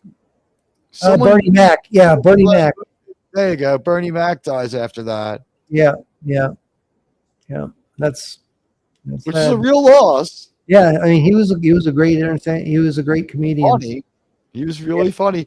That movie came so close to working. It's just the problem was Michael Bay. He's not a complete filmmaker. He's a second unit director, action guy who started under Spielberg. And he didn't care about the lore. I mean, that's the one thing that I hate about directors and screenplay and screenwriters that try to take on a new franchise. They want to make it their own. They want to put their own stamp on it. So they say, they think to themselves, I'm not gonna to pay attention to any of the past lore except like maybe the Optimus Prime and stuff, because that's the only thing that matters. Like, there's a lot that goes into the lore that especially the hardcore Transformers fans and Ninja Turtles fans like me, that we were looking for. We were really hoping for, and then then we get the designs that are just a bunch of piece. I don't know. It just A little too low effort, a little underthought. yeah. It seems so soulless to me. They just the action sequence at the end of that first movie kind of is where the movie falls apart too. It's weird. Yeah. I think, do we just kill Starscream like right then and there out of nowhere? So real quick, he shows up and dies. It's like, how do you? This is a major villain character. How do you do this in your first movie for 5 seconds for a joke just to have him in there? Yeah, they didn't give a chance for him and Megatron to really have any sort of back and forth. I mean, that's their whole thing, is that they Shrubby. I was about to say something about Starscream, but I saw Shrubby jumped in. Hey, Shrubby, how you doing, man? Thank you so much for joining the party, and get to click the link and join us watching the movie. We're just kind of talking about different things while we're watching it, but we're talking about Michael Bay and Transformers right now. But back when like record players weren't electric and you had to crank them up and like wind up a huge elastic rubber band to listen to them, it was safe to put your radio by the tub, right? Just listen to the music next to the bathtub. Well, yeah, you crazy woman, you. Yeah, maybe she was thinking about taking Indy in there and taking this book right then. Washing the Henry's aftershave scent off of her and getting oh man, that's got to be the worst thing to find out, that you've been sleeping with your dad, the woman that your dad's been sleeping with.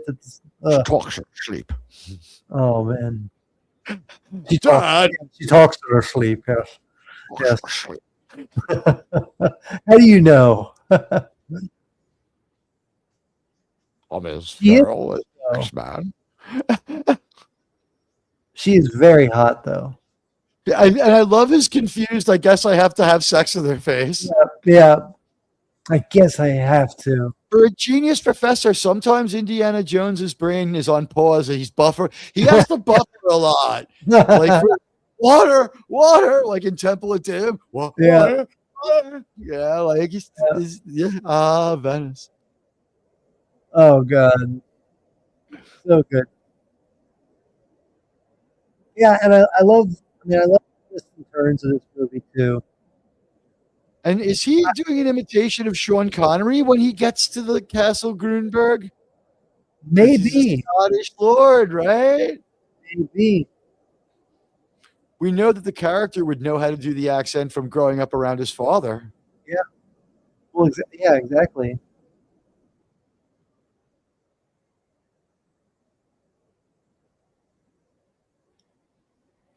The Bruin Rose. When he pulls out the whip and her eyes popped out, I thought she was going to say, like the first time I saw this movie, I thought she was going to say, There's no time for that now, Indy. Yeah. That's for later. It sounds like Scrooge McDuck. Oh man.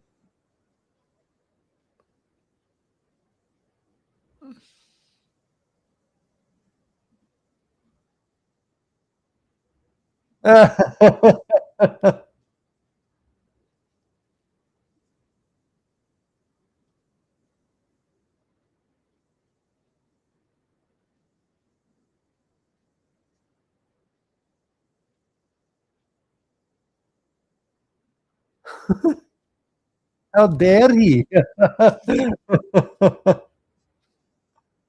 You might want to think twice about like questioning 6'2", very Bill Harrison Ford. You know what? You want to pretend you're Scottish? I like having teeth. Yeah. I forgot completely about that scene. That really was it. You gotta wonder, was he were they like, have fun, like go in there and pretend? He's like, I think, you know what would be funny? I think he was like, I think he was like doing Scrooge McDuck. It was so Scrooge McDuck. I thought at the time, I was like, did he watch DuckTales right before this? Exactly. Was his kids like into DuckTales at that time, and like that's what he got the inspiration for that small little character that he puts on. Yeah, we're a few years between crops of kids. I think like the first bunch of Fordlings are probably in their 20s by now, right? Yeah. Because this is 89, 1979, he's 35 years old or something like that. Or he's already 34 years old or something like that. Are you talking about Harrison Ford or Indiana Jones? Harrison himself. Okay. We're trying to figure out how old his kids are. Yeah. So there's they would gap of time between when he's having kids with wife number one and when he adopts the kid with Calista Flockhart. Yeah, it would be during the time when he probably adopts the kid. Yeah, maybe that kid would be about 14 years old. He might have had a 15-year-old at that time. Yeah. Junior. Dad. Yeah. he reverts back into his like child. I mean, he's such a good actor. I mean, you gotta give it to him. Like, and this scene is so well written. Yeah. Like you can just see the look on Indy's face when he sees his dad. He reverts from, like, he goes from being this confident archaeologist that women want to just ravage him all the time to seeing his dad, and then all of a sudden he just turns into a 15-year-old again. A little schmucky and a little dumb. He's even a little dumber than he was when he was 15. Yeah. And this is the only movie where he like sticks with the necktie through most of the movie for no reason. Like usually the first thing he does is ditches his tie. Yeah, that's true. It makes him look dorkier. It makes him look a little more uptight, and it comes in handy for his Hindenburg disguise. Yeah. Oh, everybody that's here last night, as we were closing up, I usually go through and click on all the comments throughout the stream. Y'all had me so like mind blown by the generosity last night. I'm so sorry that I did not go through and recognize each and every one of the amazing support y'all gave me last night. I just my mind was just completely blown, and when I was ending the stream, I was just, my mind wasn't there anymore. So I apologize for that, everybody that was here last night. That can happen sometimes. Like, as you're a YouTuber, you grow as fast as like your channel size.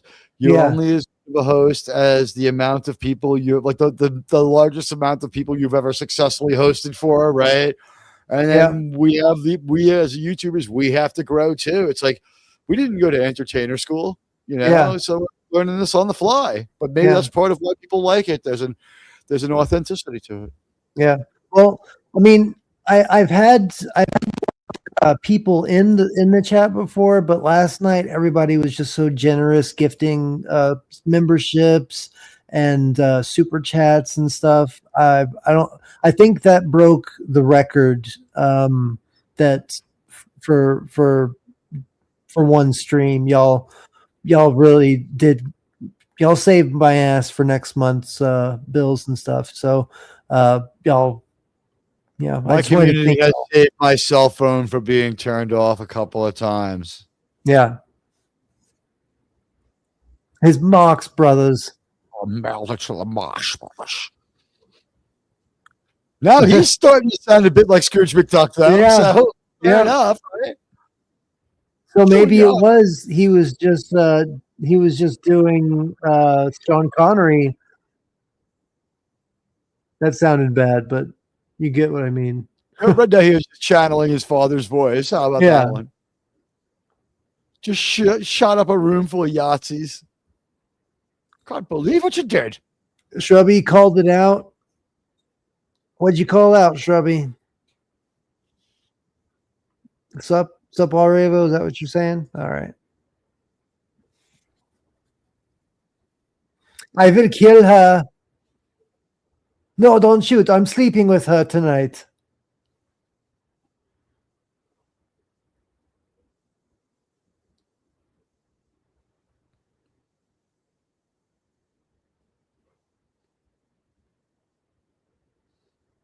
She looks so beautiful right there. I know. So she looks so innocent and like you just want to like, well, I won't say, but you know what I mean. No, I said you called out when they dropped in the other stream data. Okay. Hey, Jason Love, Doctor Who. What's up, buddy? Hey, How you doing, man? Good to see Thank you, you for buddy. joining us. I'll put the link in the chat again. We are in the Last Crusade. And Shrubby's correct is making it known that you were more than grateful last night. Okay, thank you so much. You did a great job. You know what? We never feel worthy. We can't. It's better to thank you too many times than to forget. You know. Yeah. Nothing is worse than forgotten super chat. Yeah. I just wanted to make sure that if anybody was, if they noticed that I didn't put the point out their generosity. That wasn't anything other than me just being so mind warped by y'all's amazing support. So you can be overwhelming when people are really generous like that. It really is overwhelming. It just it just kept coming and just kind of like me when I'm with that blonde girl right there. But anyway, it was a great night. We had a lot of fun with trivia. A map with no names. Precise directions from an unknown city.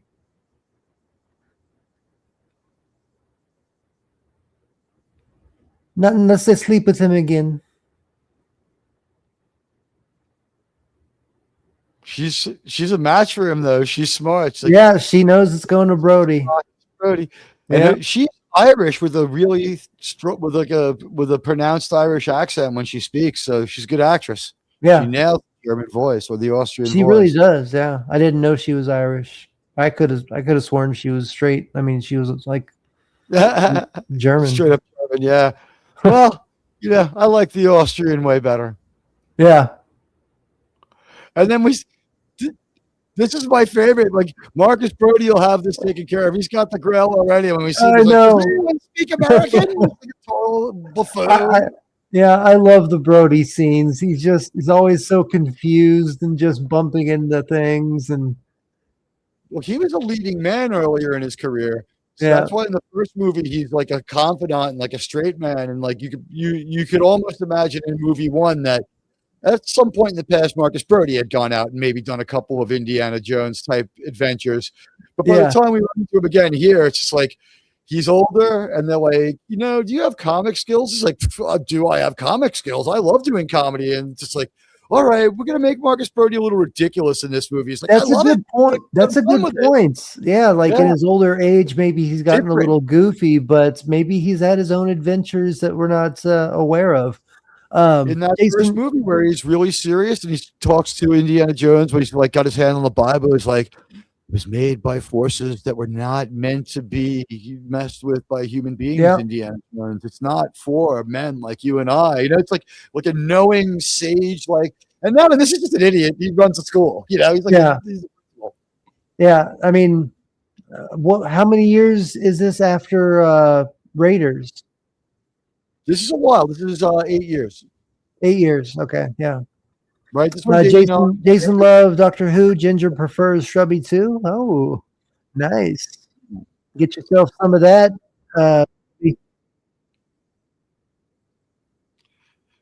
What a great sequence, by the way, right? I know. That's what I love about these movies too, is that there's so much thought put into every scene. Like even this one right here too. We're about to see it for everybody that hasn't seen it. Them tied up in a chair and then figuring out like in the fireplace and everything. I mean, it's just such a thought. Such a fun thought out. So much during the whole thing too, right? Yeah. This is the first time they've been together. All they did was escape and get caught. So they haven't had much time together at all. And this is the first moments they're going to be together. And what do? They start bickering. Well, because they find out that they've been sleeping with the same woman. Look at Henry's face. Henry thinks she's talking to him.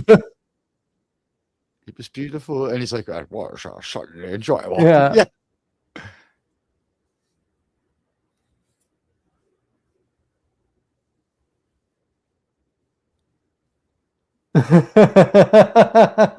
I love it. So good. Such good. See, we don't get writing like this anymore. I love it. Oh man, because Sean Connery used to be. I mean, obviously he was James Bond. I mean, he used to be the Harrison Ford. Yeah, he was Indiana Jones before there was an Indiana Jones. Exactly.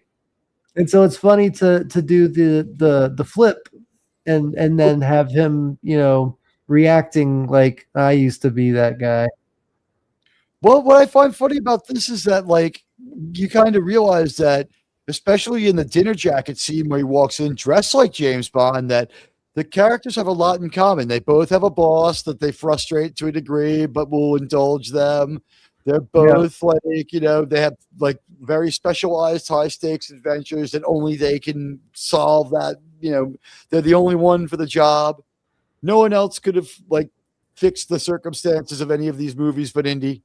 Yeah. And then Dial of Destiny, whatever, which me and my monkey Mark Ruffalo says Raiders is the best. Yeah, we watched that. It was about a month ago. Yeah. We watched Raiders first, and then we watched Temple, because I didn't realize at the time that Temple is actually the first technically in the timeline, Temple of Doom is the first adventure besides the beginning of this movie when he's a child, like Girl Scouts. But I didn't realize that. I wish I could go back now and watch that one first, because this is a complete sequel to Raiders of the Lost Ark, basically. This is the only one to happen afterwards. If you want to count the other two, and the prizes are both like biblical artifacts. So they both kind of go together. Because of the way the movies came out, though, you don't have to see them. You don't have to see any of them to enjoy any of them. Exactly. That's what's so good about it.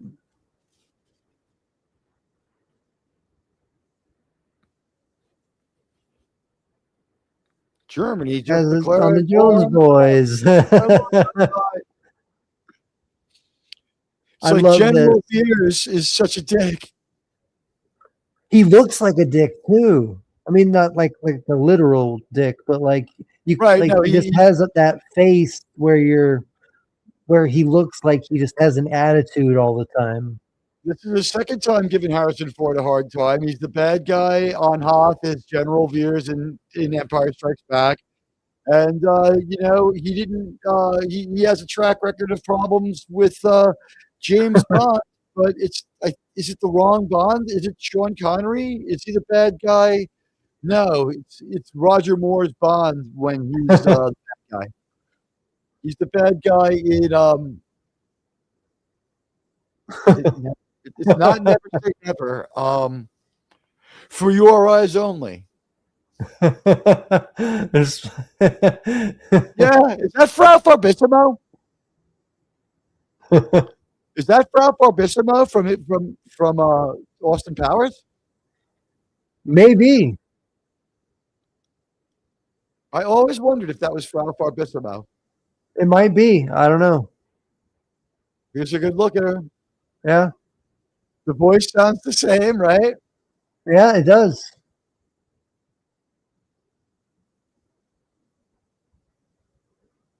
It's been so long since I've seen Austin Powers, though. You find out it's only just so rewatchable. You did?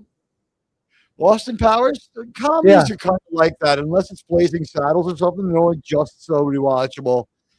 Austin Powers, you need about 3 years between viewings of those movies. Yeah. And Adam Sandler's might be one and done. Yeah. Well, did you see Happy Gilmore 2? No, but I heard it wasn't too bad. It wasn't too bad. That's exactly what I was going to say. It took the words right out of my mouth. It wasn't too bad, man. I was expecting to really be disappointed, and I went into it with a really negative attitude. Like, this is going to suck. Like, it was just something that was on. This way you won't be let down, only pleasantly surprised. Yeah. Yeah, and it was. I was very pleasantly surprised. Shooter McGavin came back in it, and he kind of stole the show for a lot of it. Yeah, that actor was ready to go and is funnier than Adam Sandler. Adam Sandler was never the best part of his own movies. No, yeah, you're exactly right. It's just so funny. Like of all people, it was Princess Leia writing those movies. It came out that it was Carrie Fisher wrote the movies. Are you serious? She was the ghostwriter for most of the Adam Sandler movies. I did not know that. That is insane. She's really funny. Well, she was really, really funny. I know she was a part of Family Guy, but I did not know that she was a writer. One of the most coveted ghostwriters in Hollywood. She was one of the best and funniest. She used to do a specialized kind of ghostwriting called script punch-up.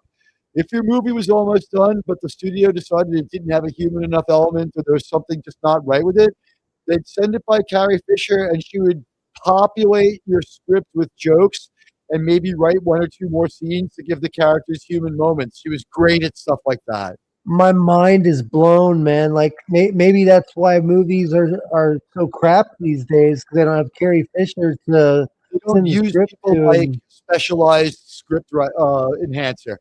There are people out there who used to do jobs. It's called punch up. She used to punch up the scripts and make them more readable. They did it with Quentin Tarantino. Did it in Crimson Tide. In what? They gave the script of Crimson Tide to Quentin Tarantino. Oh, okay. They said this movie's missing some human interaction, and he wrote the scene where there's the fight in the mess hall, and he's like, that whole thing about the Silver Surfer. That scene is him, and the conversation was like, "You're Scotty, I'm Captain Kirk." Okay, and those were the Quentin Tarantino written scenes in Crimson Tide to humanize it. Hello, hey Emma, how are you doing? Thank you for stopping by and supporting the channel. I don't know if you've ever seen Indiana Jones and the Last Crusade, but that's what we are watching. So click this link into another tab, and we are watching it. And we're also just kind of shooting the shit right now, just talking about different things that come up on come to our mind. It'll be a very re-listenable broadcast. I didn't realize that Princess Leia, Carrie Fisher, was the best, screen. What I guess do you'd call would her you a script doctor. script doctor. So she was apparently the best script doctor for, I mean, decades, apparently. For about 20 years. And here's the thing: these are the two movies that she made that have her name on them as the writer, so you can get an idea of her humor. The first one I said was freaking hilarious. I think Meryl Streep is the star. It's Postcards from the Edge. It's a Okay. Carrie Fisher movie. And Never the even funnier one that's really just shows you that she's the Adam Sandler writer is called Drop Dead Fred. Oh yeah, I loved Drop Dead Fred so much. That was one of the movies that I rented from Blockbuster endless amounts of times when I was a kid. Remember when she has the meltdown on the yacht and starts screaming at the imaginary friend because she can't get laid? Yes. That is so fucking hilarious. And she's That- still beautiful in that movie too. Oh my God, I cannot believe that. That is cool. That I mean, I knew, like I said, I knew she had connections to Family Guy and Seth MacFarlane, stuff, but I had no idea that she touched up so many scripts. I didn't know that. I mean, because I always thought of her as obviously the beautiful Princess Leia, from Star Wars, and I never knew until the past, I guess, 15, 20, I guess 20 years, yeah, that she had anything to do with writing in Hollywood. But I thought it was all like Family Guy or She's only voices for that. I don't think she writes anything for Family Guy unless I know Seth was gone for a while and she is very capable. He might have said, go ahead and write jokes. You can be part of the writing team. He might have said it I to her. do remember her name popping up several times in the credits, and I was Mr. like, Weed. serious? She's Peter's second boss. When Mr. Weed is gone, it's Carrie Fisher. Okay, so maybe the credits was the voice acting, but yeah, that's how I mean, that's the last thing, because she was never a big, like, she never had a role as big as Princess Leia, as far as I know. Only Harrison has a role as big as Han Solo again, right? But Yeah, the reason why she doesn't have those big roles is because she could work on her own schedule at home and produce manically funny scripts, and she could show up to cons and sign autographs. But she could not do a movie where she wasn't running to her trailer and doing a bunch of cocaine and living by her own rules. that's what Keith Richards. Think about it. She burned out a rock star. Paul Simon had to get rid of her to stay sane. And he'd been a rock star for like 15 years when he met her. That's hardcore. That's hardcore right there. You're talking like the Rolling Stones are like, don't let Carrie Fisher backstage. Yeah. She's an influence on Keith. It's like, I'm making that one up, but no, but still, I mean, that's the type of person she was, and they doubled all the Yahtzees perfectly. By the way, look at Goebbels, look at Goebbels. Look at him where, and Elsa with the look on her face, like she knows she's part of something wrong. This is her best character moment. That's crazy. That's such a mind blower. Like to realize that she had such an impact on Hollywood during her life. It's so sad the way that the way she went out. Loser, but that New York to London flight has killed a few people. Another person who got in trouble, they didn't die on the flight, but remember she's passed away now, but the singer from the Cranberries, she was yeah, a big Zombie. Yeah, I've flown from New York to Europe, right? Mhm. From New York to the Netherlands is about 5.5 hours. It's not fucking awful, right? It's about enough. So if you get wasted, if you're a heroin addict or some shit like that, you can get so fucked up before you leave New York that when you get to, the Netherlands and vice versa, both cities have red light districts of a sort. In New York, you'll get whatever you want if you've been there more than once. And if you notice, Carrie Fisher had a New York accent. She grew up in New York, so like she might have lived in LA a lot when she became a movie star. But if you notice Carrie Fisher, when they're like, you a fire when ready, she's like, what the fuck? Like she has like her accent goes from British to New York so quick in that movie. Yeah, What a great lookalike for Hilter. I know. I was thinking the same thing. I don't remember it being so Now Betrayal Diary's really worth money. yeah. Yeah, that's just so funny to bump into him and be like, oh shit. Once I saw them in the reviewing stand, when I saw the movie, I'm like, I know he's going to have a close encounter with them.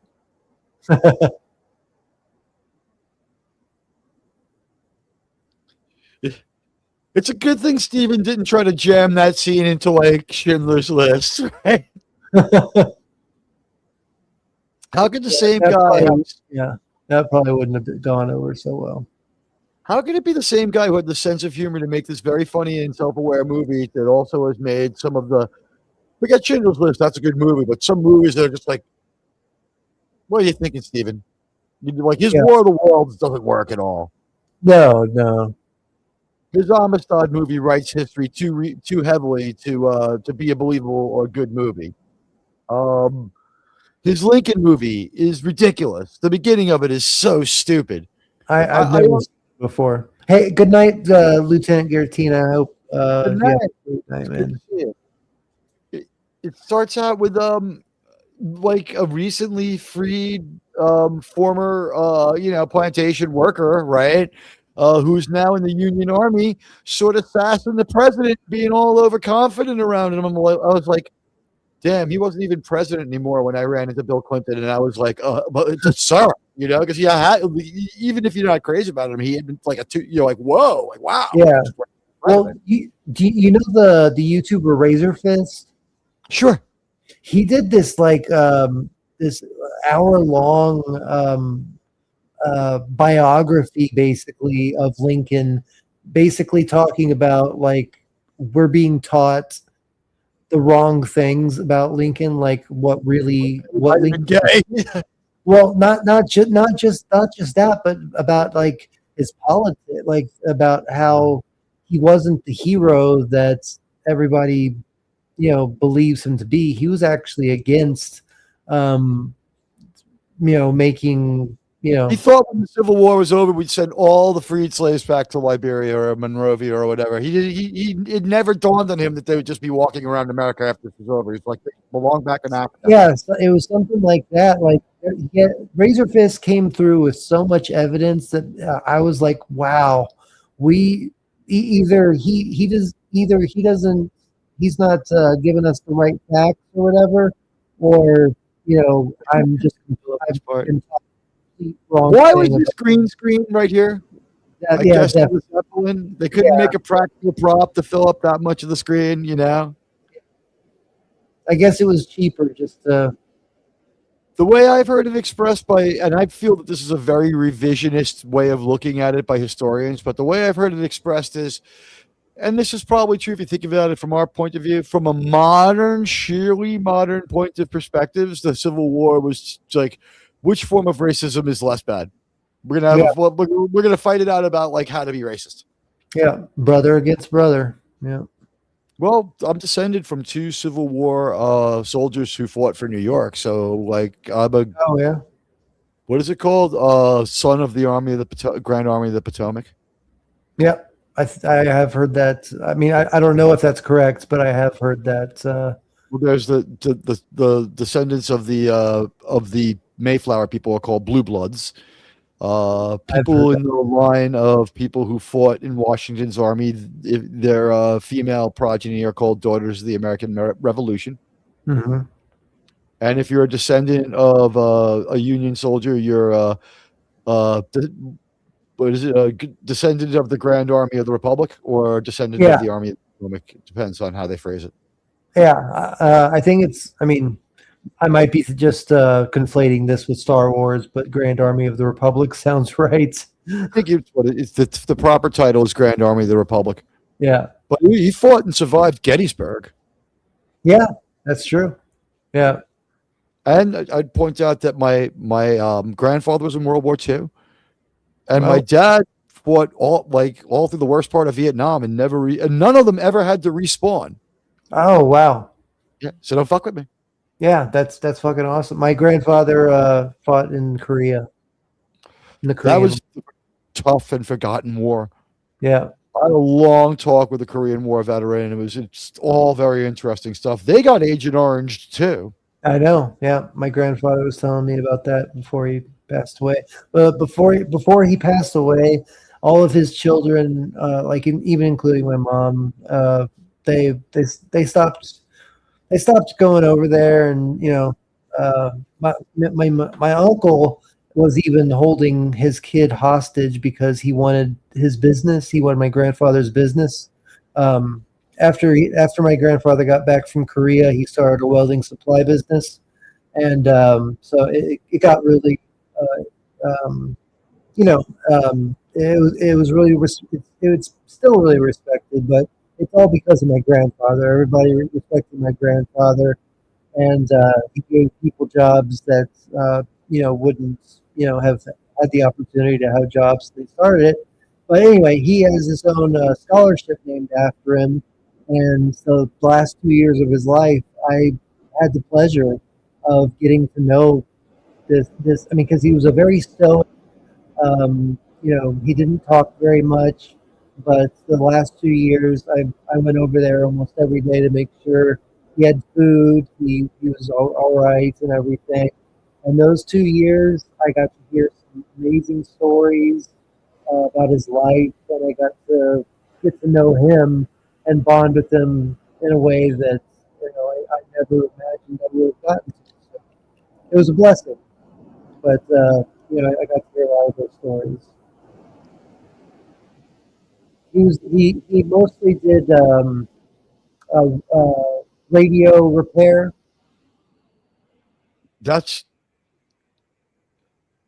My grandfather, the only one that I knew, was a American guy of German descent.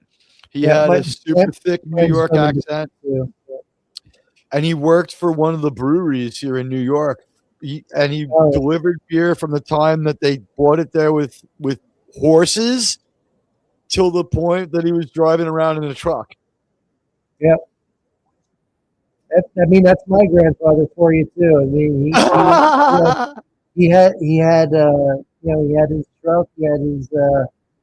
He had his beers. He went to the bar all the time, and had his horse and chickens that we go pick the eggs not every morning, but the mornings that I'd stay over. I just had a really cool, diversive type of childhood. I'd go stay with my mom, during the week, and we lived in an apartment. But then on the weekends, come over here, and they had horses that we'd ride, and cows and chickens, and all sorts of stuff. We still live here. I don't know how much longer. We're still waiting on the probate, but I was lucky enough to spend some time and know my grandfather, and I guess the one thing I'd have to say is he was such a clever old guy because he had lived through such hardship. Like the generations before us knew hardship like we never knew. Yeah, well, I mean that's where the saying comes from. Hard times makes for strong. Hard times makes for strong people. Strong people make for good times. Good times make for weak people, and then weak people make for strong or for bad times. So then the cycle continues. And right now, it seems like we're in the bad times. This part of this movie is just great. Oh, I know. It reminds me of Mission Impossible. Yes, and Buckaroo Banzai. Yeah. That was hilarious. You don't come any closer than that. Except that. You had to jinx it, Henry.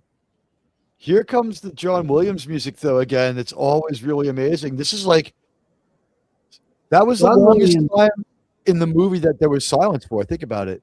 From the point that the plane hit the outside of the tunnel till now. It was about a minute and 10 seconds. I don't think the music ever stops in Empire Strikes Back. I haven't seen the original trilogy all together in probably a few years. I really need to go back and I have a friend who allows me to use their account because I'm not like. Well, first of all, I can't afford it, but they're just kind enough to let me use it. But those are the movies that I would definitely want to watch. And Tron Legacy, that's on there. Tron Uprising, which is the cartoon. There are good things on Disney Plus to watch, but I don't want to pay them for it. Let my armies be the rocks and the trees and the birds in the sky. Of course, that's the kind of thing that Henry Jones is going to be able to turn into a tactical advantage. Here, check out that website. Keep that link, and you'll find a lot of movies there. In the private chat, cool. Yeah, it's classic stuff. A lot of it's a little older, but anything more than a couple of years old, and even we found stuff that was really recent, but it takes a few days. This sequence is hilarious. Cool. Thank you for that link, man. Yeah, I'm going to bookmark this. I booked that into my browser like a year and a half ago, and it's never let me down or given me any kind of virus. I don't download off there, though. Like, you don't have to. You can just watch it. Yeah. Cool. Thank you so much, man. Appreciate it. Yeah, no problem. Nothing like a free place to go find movies to review, watch, and talk about. Especially if you have to do research. It's like, and on your show, and you're like, damn, it's like $8 out of my pocket to talk about this one. Yeah. Unless you're a little bit clever. Well, and especially since I'm going to be doing this channel, it's a good place to do research from. Are y'all seeing like a pause? Okay, there you go. Let me fix that. The keys are in the ignition, Your Highness. What a great sequence. Full screen. There we go. All for a Mercedes. Yep. It's basically the car the Red Skull has. And look, it's our buddy from Venice. Yeah. He's one of the guardians of the Grail. I never noticed this before, but douchebag Donovan pays attention to fashion. It's obviously after Memorial Day and before Labor Day. He's wearing white shoes. I never saw that. Never noticed that before. Donovan has white shoes on.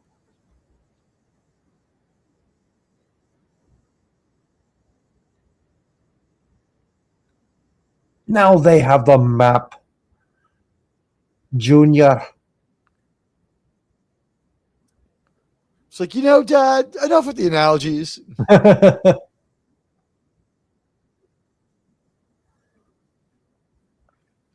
fact that they built or reanimated whatever the hell this thing actually really is, this beast of a tank. It is. This is the most fun. For all we know, it's a Volkswagen with a fiberglass shell. It is the most fun fucking thing. Yeah, you never know. Fun fucking movie prop.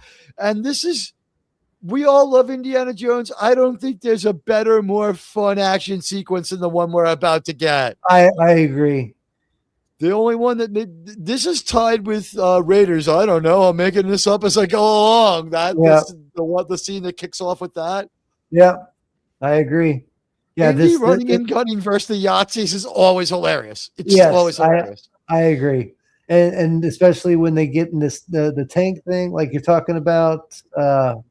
This tank was like, it's made of fun. It's like, how can we design a tank that if you had a fight on the top, it would be ridiculous. Like, well, the treads could be exposed in a very stupid way that no one would ever do. It's like, let's go with that.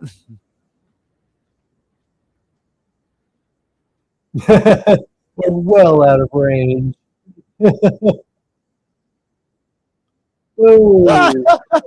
Of course, it blows up their car. I love the sequence right to the wheel. That car belongs to my brother.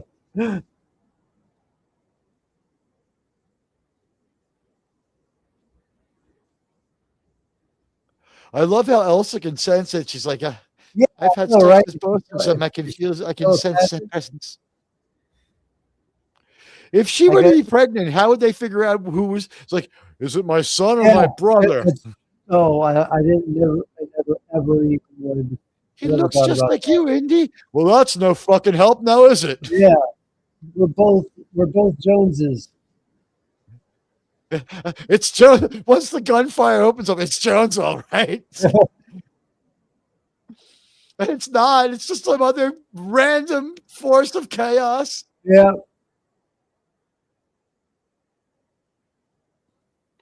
And this is just all in a day's work for Dr. Jones. The Yahtzees are like, they have my favorite rifles that they use. They're And then- and automatic there's, Yahtzee rifles. Wilhelm scream.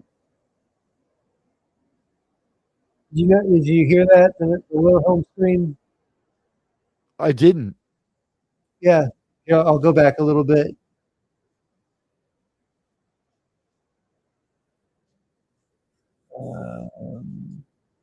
Oh, camels. Okay, listen. Right after. Did you hear it? The scream? Yeah, the Wilhelm scream. Yes, I did. It was Okay. it wasn't quite as cut off as the usual Wilhelm scream. It was a slightly different iteration. It sounded dead on to me. Man, I don't know. I'm not sure. It was a Wilhelm like scream for sure. I don't know if they used the exact one. I think it was the exact. I mean, that's what it sounded Knowing like to Steven me. Spielberg, he probably would have been like, I want the exact Wilhelm scream. Yeah, that's what it sounded like. It was. I mean, But equally knowing Steven Spielberg, he'd be like, I want this put through a digital processor. I want to put my own stamp on it. Like he could have done that too. Like it could have, yeah. he had all good ideas till he had nothing but bad ideas. That's true. Yeah, he really stopped making golds in the early 2000s. It's a good movie, but it's not a very Spielberg movie. But Schindler's List might be the last good movie he makes. I mean, you don't think E.T. or Well, E.T.'s great, but I mean, in a timeline, E.T.'s like 17 years before Schindler's List. oh, okay, yeah, yeah. I guess you're right. Yeah, You know what's it's weird if you think about this. The Schindler's List script was inherited from Kubrick. no, The story is there's several Kubrick process movies, and one of them I think is the beginning of Schindler's List where they're all typing and typing and typing and typing and typing. That sequence is the only part of the Schindler's List script that makes it into the. What happened was Kubrick kept starting Schindler's List, and it would make him so fucking depressed and unhappy that he would stop making the movie and go in a completely different direction. And tiny little elements of the script show up in different movies. The crazy manic typing, that is something that he hands off to The Shining, where Jack is just typing away, Oh, and he's not even looking; he's staring into space. dude. Actually, you're making perfect sense because he's the one that ended up making artificial intelligence, which was Kubrick's last screenplay. Right, he finishes that one, and Yeah. Is it Vanilla Sky or is No it? Sky, yeah. So yeah, you're yeah, that makes perfect sense. And then the last Kubrick movie that he doesn't quite finish, Eyes Wide Shut. Yep, Eyes Wide Shut. Spielberg's involved with Eyes Wide Shut too, and I think you could sort of tell when it happens too. The movie gets a little less intense. I don't know how you feel about it, but I actually like AI, artificial intelligence. What do you have I any don't thoughts mind it. on it? I got to see it again. I'm not gonna lie. Yeah, with Jude Law, Robin Williams as the genie, not genie like Aladdin, but like the doctor or whatever, where you go in and you ask a question, and the kid, David, the artificial boy, Haley Joel Osment, he wants to find the blue fairy, and so he goes into that. Dr. Wonder, I think, is what his name, what the character's name That is. and Bicentennial Man have too much in common for me to keep straight which movie's which, right? Bicentennial Centennial Man was a good movie too.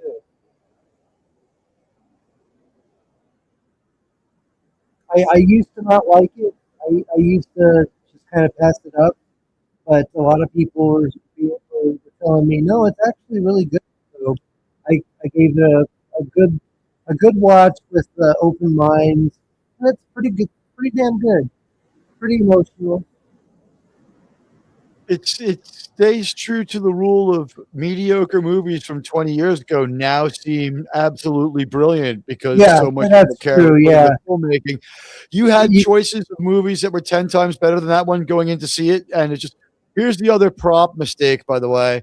They don't want to ruin their World War One tank, so the gun just gets longer when it blows up. The barrel, the shredded barrel. like, They just put like a little piece on the end. It stays the same length. uh, Now watch. If you notice, I wonder if X-Ray has yeah, this. you're right. Yes, See? you're right. Now I wonder if X-Ray has this. You see that gun they're holding on Connery? Yeah. When that gun goes off and the ricochet happens and the gun falls in front of him, I noticed it was a Walther. And Uh-huh. when I did the research, it is the long barrel version of the Walther PPK that James Bond was famous for. Oh, Because James Bond wow. uses a German gun. Yeah. And for a while there, the late model Luger and the gun that Hilter himself personally always carried was a Walther PPK. The Well, late wasn't model Walter Luger PK was also a Walther. on Solo? Like wasn't that the base Han model? Solo had a weird German World War II gun. Yeah, he had a machine Yeah, there's pistol. something like that. Yeah, It was a modestly impractical gun was the deal. They only made just so many of it. yeah. I Automatic guess Steven weapons. Yeah. Spielberg and George Lucas, they only wanted to work with using German guns. Hey, good night, Walrava. I love you, brother. I hope you get your video made quickly, and I Deep I fascination. will be there on the 20th, or whenever you told me you're going to do that stream. I forget No, right now, but I there's love you, brother. both of them are deeply fascinated with World War II. So look at the gun. That is the German version of James Bond's gun. It's a Yeah. Walther PPK Luger, like the military version of it.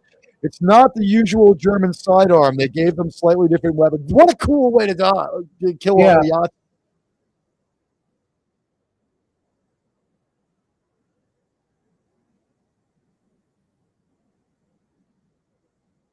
I have never bothered to research what flag that is. Is it an imaginary country? Are they supposed to be Turkey? Who knows? The That Greek Grail, flag with the the red. Keepers of the Grail. Not the cruciform cross guys, but this desert, not the Yahtzees, but the Sultan's guys who are hanging out with like the Keepers of the Grail. no, the Sultan's guys who are hanging out with the Yahtzees, not the Keepers of the Grail. There's, you see that green that flag with the flag. red in the middle? I've never bothered to research what the hell country that Oh, even is. yeah. No, I've never seen that Does it before. even exist Here, anymore? Is it Mauritania? Is it Libya? Right? I'm gonna look it up actually. It could be a country that no longer exists, like Tripoli. If that's true too.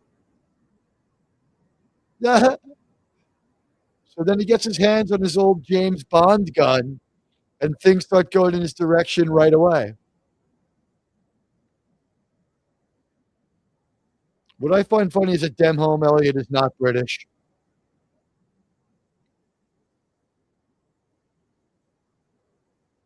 What was it? If Is it Henry like Jones was shocked is it that an Junior, eight-sided star? I believe so. That's not it. That's not it. Yeah, it looks like it might be just a made up country.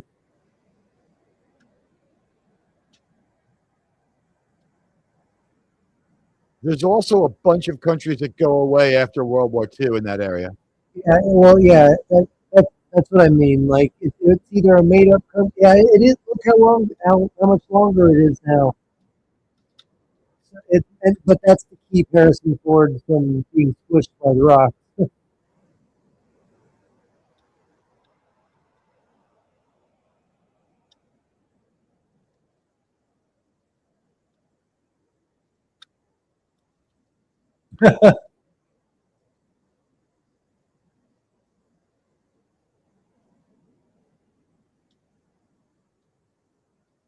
Good, Brody. Hell yeah. Perfect shot. That was like a Happy Gilmore shot right there.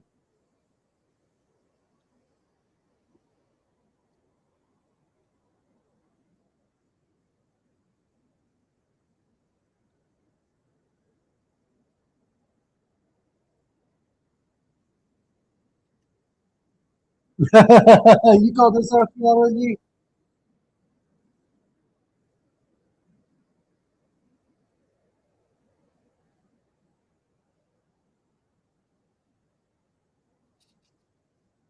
Like this.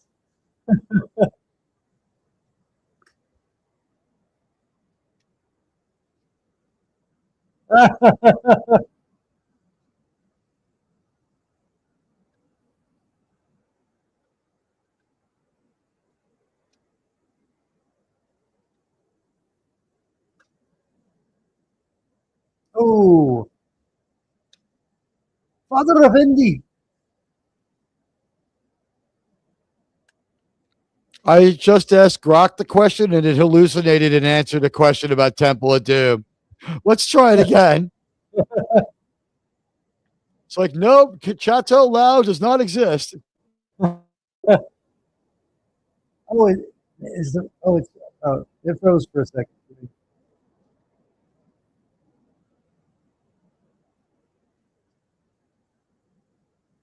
No. It's the Republic of Hatay in the film. Oh, And that. it's on the Oh, map and the dialogue. It's a fake. Let's see. it's a made-up country. No, it sounds like it's real. This is based on the historical Hatay state or Republic of Hatay, which existed briefly from 1938 to 1939 in what is now southern Turkey around Antakya, Antioch, Iskenderun, and Alexandretta. So it's accurate to the period. They did their fucking research. That's pretty cool. That's pretty cool. Only lasted 14 months, but okay. It was a transitional entity carved out of the French Mandate state of Syria before being annexed by Turkey. In reality, it was a republic, not a monarchy with a sultan. Its population spoke mostly Turkish, not Arabic, as in the movie. But its actual flag was very similar to Turkey's, but with a smaller red star instead of a white one. The movie takes major liberties for dramatic effect, turns it into a sultan, gives them Arabic-speaking desert place vibe, more like an Arabian kingdom, invents its own national flag, a dark green field with a huge red 8-pointed star, sometimes described as Islamic style. In the center, often I didn't notice any Islamic script. I think it's hallucinating there. So the country in the scene is supposed to be Hatay, the Republic of Hatay in the film's universe, a real short-lived state, heavily fictionalized for the story. The flag you see is a movie prop specifically for the production. No real country used that exact design. So cool, man. That's really Thank cool. you, Brock. I had to ask it twice to get it to tell me the real answer. Hey, so dude, are you sure? That's awesome that they did their I mean, they literally were archaeologists making this film, to make sure that everything was historically accurate. I'm going to make an archaeology movie. I'm not going to have the city of Atlantis be something that was made up by Eskimos. I'm going to have my fucking facts straight. I asked Grok if it was sure, and it double checked. It's like, yep. And the movie's set in 38. I was right. This part of the movie. Yeah, that's what I looked up earlier. Yeah. So 26 years ago, it would be the beginning of the movie set in 2000, ladies and gentlemen. If it was now, the beginning was 1912. Right. I'm saying if it's as long ago as the year 2000 is to us. Yeah. That's how much time has gone by in this movie. It's the largest time jump in the history of film. That's true. No, that's 2001. No, there's definitely they jump further in. It's not really a real movie, but in Star Trek, All Good Things, they jump from before cavemen until after the fall of time. Well, I mean, you could also look at 2001: A Space Odyssey, and you're looking at the monkeys. I mean, that's a big time jump right there. You know, That was the biggest one in cinematic history. I don't think anyone's jumped further from early man to the future. yeah. But in the last episode of Star Trek: Next Generation, All Good Things, they Oh, I jumped know. from Believe me, All Good Things is single-celled organisms to the 24th century. So it's actually a few million years longer, but it's not a movie, it's a TV show. yeah. Wait, what? The time jump in All Good in All Things Good has to be Things? longer because he's like, look at the single-celled organisms. They haven't Oh, become you're right. life yet. You're right. Amino acids, and they're not coming together. You're Picard. Why right. aren't they coming together? You're You not got getting me. the oranges down the stairs, Steve. I can't believe I forgot about that. But yeah, you're exactly right. Yeah. It struck me as I was watching it when they did the time hop. I'm like, oh wow, this is actually they bracketed 2001, and I think they did it on purpose. Yeah. That's a great little nugget of knowledge. Yeah, the biggest cinematic hop is probably this is great. This is the breath of God, right? I know. Penetrated Only man will with- pass. Only a man with Mentos will make it past. Yeah. The penetrated man will pass. The penetrated man will pass. The penetrated man, the penetrated man, penetrated man. Shrubby is confirmed second in line for the ginger marriage. Yeah. That was, by Jake- the way, that is what would this movie get today? Right? We got a decapitated head. Even Marcus is freaked out by it. Yeah. What I Jason love- Love, good luck with that, Shrubby. Huzzah. And I know it's Penitent Man. I know. I make joke. I make Having joke, fun. Shrubby. You know what the other weird thing about this movie is, if you think about it, it's because of the previous movie that PG-13 exists. Temple of Doom. Temple of Doom was so messed up, the bug eating stuff and the monkey brains and all that other stuff. Pulling hearts out of They the chest. They sat down and they're like, this movie and like, you know, Also, Lady and the Tramp can't have the same rating. Yeah. They're like, there's no way that this and An American Tale are the same like kind of movie. No, not at all. They're worlds apart. Yeah, But they're both PG. I know, but that's why they got to do PG-13, which is I think really saved a lot of movies. You know, it allowed for It was a framework to work within that was real world enough without being crass and gross. Yeah. Like one F-bomb, one grab into the boob. Okay. Yeah. Yeah. That's all we needed to grow up as men. Who's that laughing? That was me. I had Oh. turned my back to grab a beverage, and you fucking cracked me up with that. Oh, I thought I'm just trying to. When you're my age, if I'm still doing this, like it'll be like, well, I'll be like Darth Vader in some sort of support system, and like you'll be like old like me, and I'll be like, back in our day, Sonny, let me tell you, Indiana Jones' father was James Bond. Oh.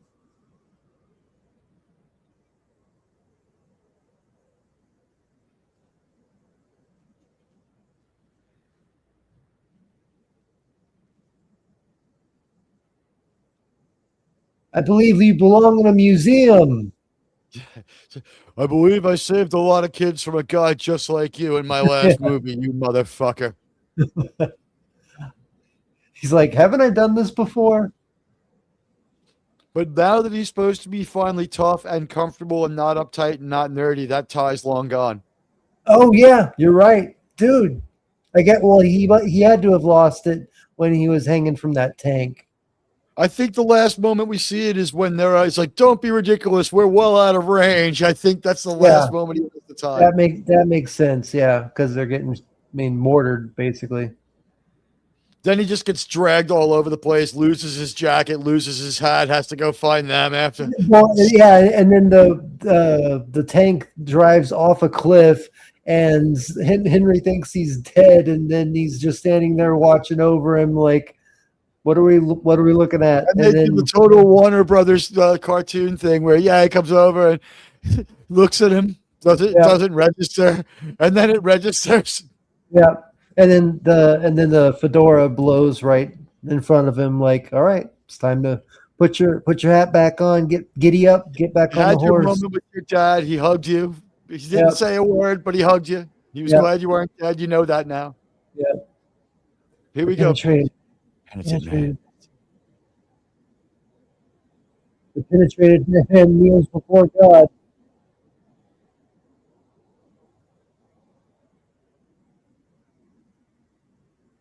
That was like one of the first CGI looking. I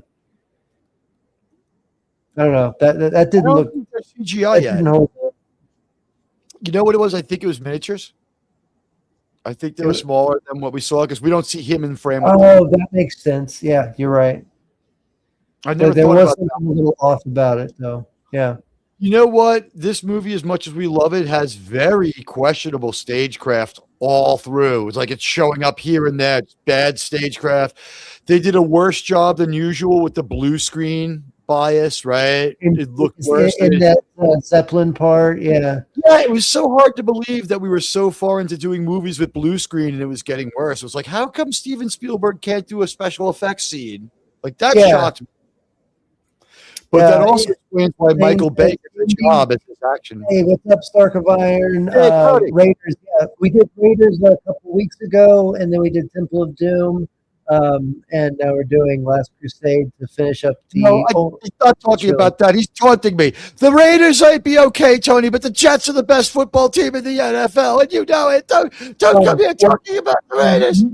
You know I'm a Raiders fan. I'm only kidding. I mean, technically, I don't really care about football anymore. But when I did, my best friend at the time was a Broncos fan, and Broncos and Raiders had a huge rivalry. So I picked Raiders as my team when Rich Gannon took them to the Super Bowl against the Tampa Bay Buccaneers. Yes. So that was the year that I was into football because my friend was. Just really quickly, I thought that this was one of the most clever. I do too. After you've seen it once, it makes sense, but it doesn't. It is such a great surprise to pull on us, and it doesn't bother us that from his perspective it would have made sense. Well, and I want to see how the CGI looks right now. I mean, this not CGI, matte painting. Oh, okay. Well, when he throws the dirt, when he throws the dirt to show the path, you know what I mean? Is that a matte painting? The practical prop. It is. Oh, wow. We need to go through and say, okay, Indy is adopted because Ramirez can't father a child. True. Hail the Admiral, Tony Stark is saying. No, I was just emphasizing the poll. Oh, okay. Yeah, he was picking Raiders as his favorite. Go Hawks. Yeah, thank you so much. Oh, hey, you're right. Invisible Leap of Faith is limited CGI. Other effects in the movie are non-CGI. The Invisible Bridge Leap of Faith is a physical bridge painted to match the cliff. It's a matte painting on the bridge itself, combined with miniatures and forced perspective. Yeah. Tank chase real, temple collapse real, with miniatures, some blue screen and composting. Here's the CGI, widely credited as the first all-digital composite in the feature film as a milestone. It's the cinematic effect where Walter drinks the wrong grail. Okay, it's the false grail sequence is CGI. Okay. You know what it is? It's used to blend together the transition from one mannequin to the next. Yeah. It's a transition. It's not a CGI generated image. It's to transition them from one. Think of the Michael Jackson video, Black and White. Okay. Where they sort of change color and stuff in that, and they change it to different people. Yeah. Gotcha. Yeah. He can't even lift the sword anymore. It's so cute.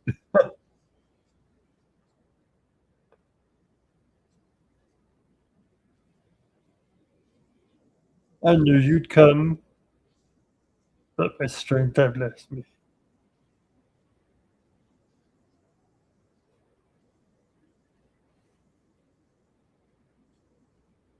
He even acts like a king as a knight.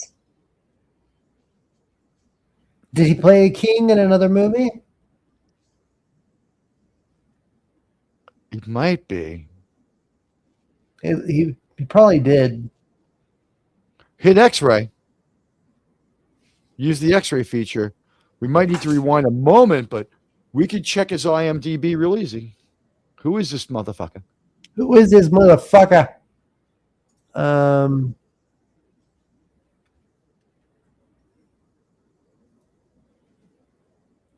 Robert Edinson, Grail Knight. Lord Laurence Olivier, widely considered to be the greatest British actor, was briefly considered to play the Grail Knight. But he died. Yeah. But Walter Donovan. All right. I'm looking at Edison's IMDb right now. He plays, he's known for the Theban plays by Sophocles. He's a Shakespearean actor. Yeah. So he's in BBC Shakespeare. That's what all this stuff is. Legend of King Arthur. He plays Merlin. Oh, wow. He was 6'3". Wow. I don't.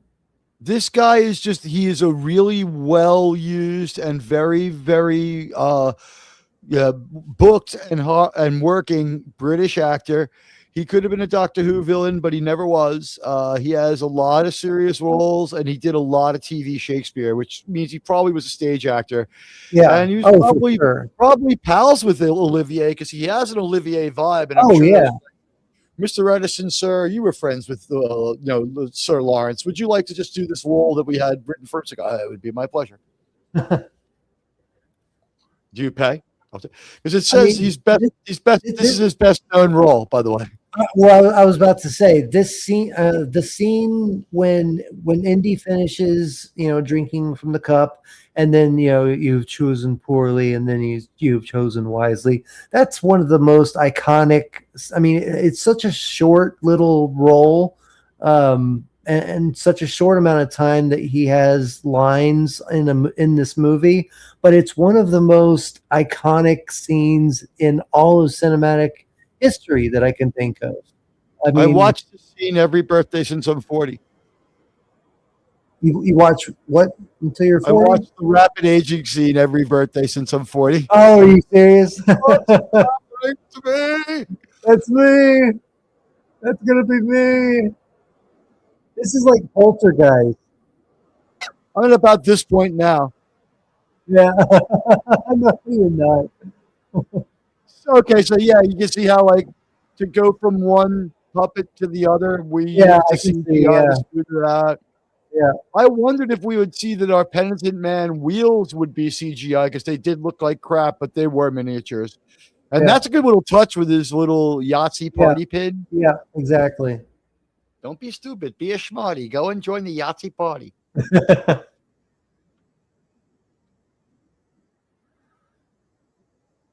Yeah, Tony, we checked it out. It's the only CGI in the movie. Very little. Yeah, the rapid aging skeleton transformation is awesome. Yeah, and it reminds me of Raiders of the Lost Ark as well. When when the Ark is opened and they all kind of, it's a different process that they use in that, but it's the same kind of effects that they're getting.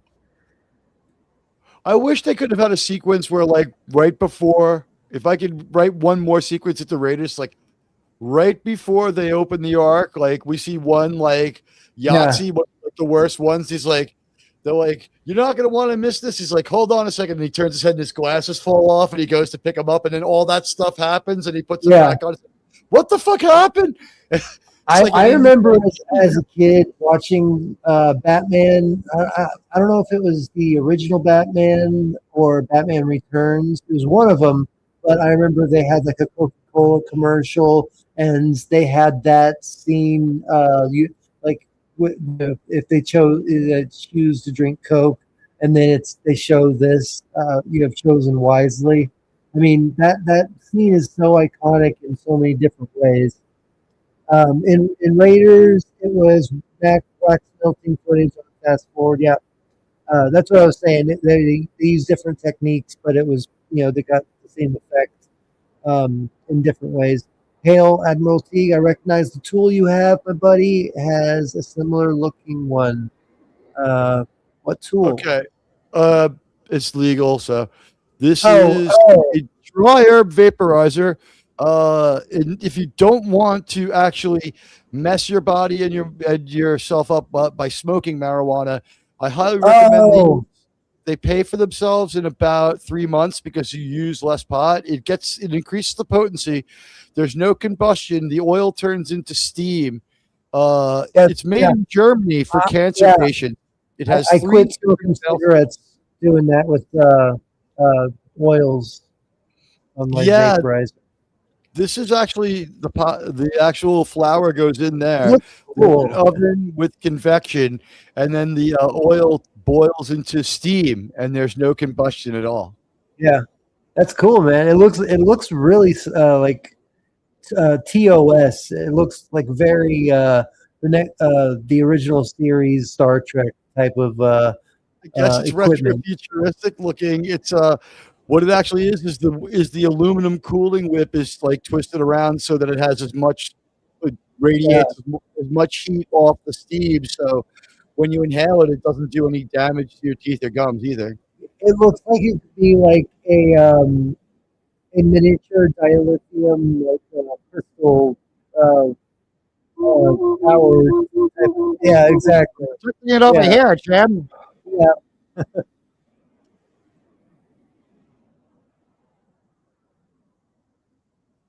I have this one for when I go out. Yeah, I can't smoke. I used to be such a pothead. I started smoking when I was 17, and we used to get like 4-foot longs and stuff. And I just can't do it anymore. I have too much anxiety. So when I tried it out like 4 or 5 years ago, and I just had a major panic attack, and I just can't do it anymore. I can't hang. I'm too damn old. I'm like that. I'm like Donovan, man. I bet it was about 3 or 4 years ago. I ran low on weed, and I had a major panic attack. So it's the opposite. It was the opposite. When I saw in the weather report that there was going to be like 2 feet of snow today, the first thing I did, I was like, "Hey, pot guy, yeah, come on, yeah, pot guy, come here, pot guy, please."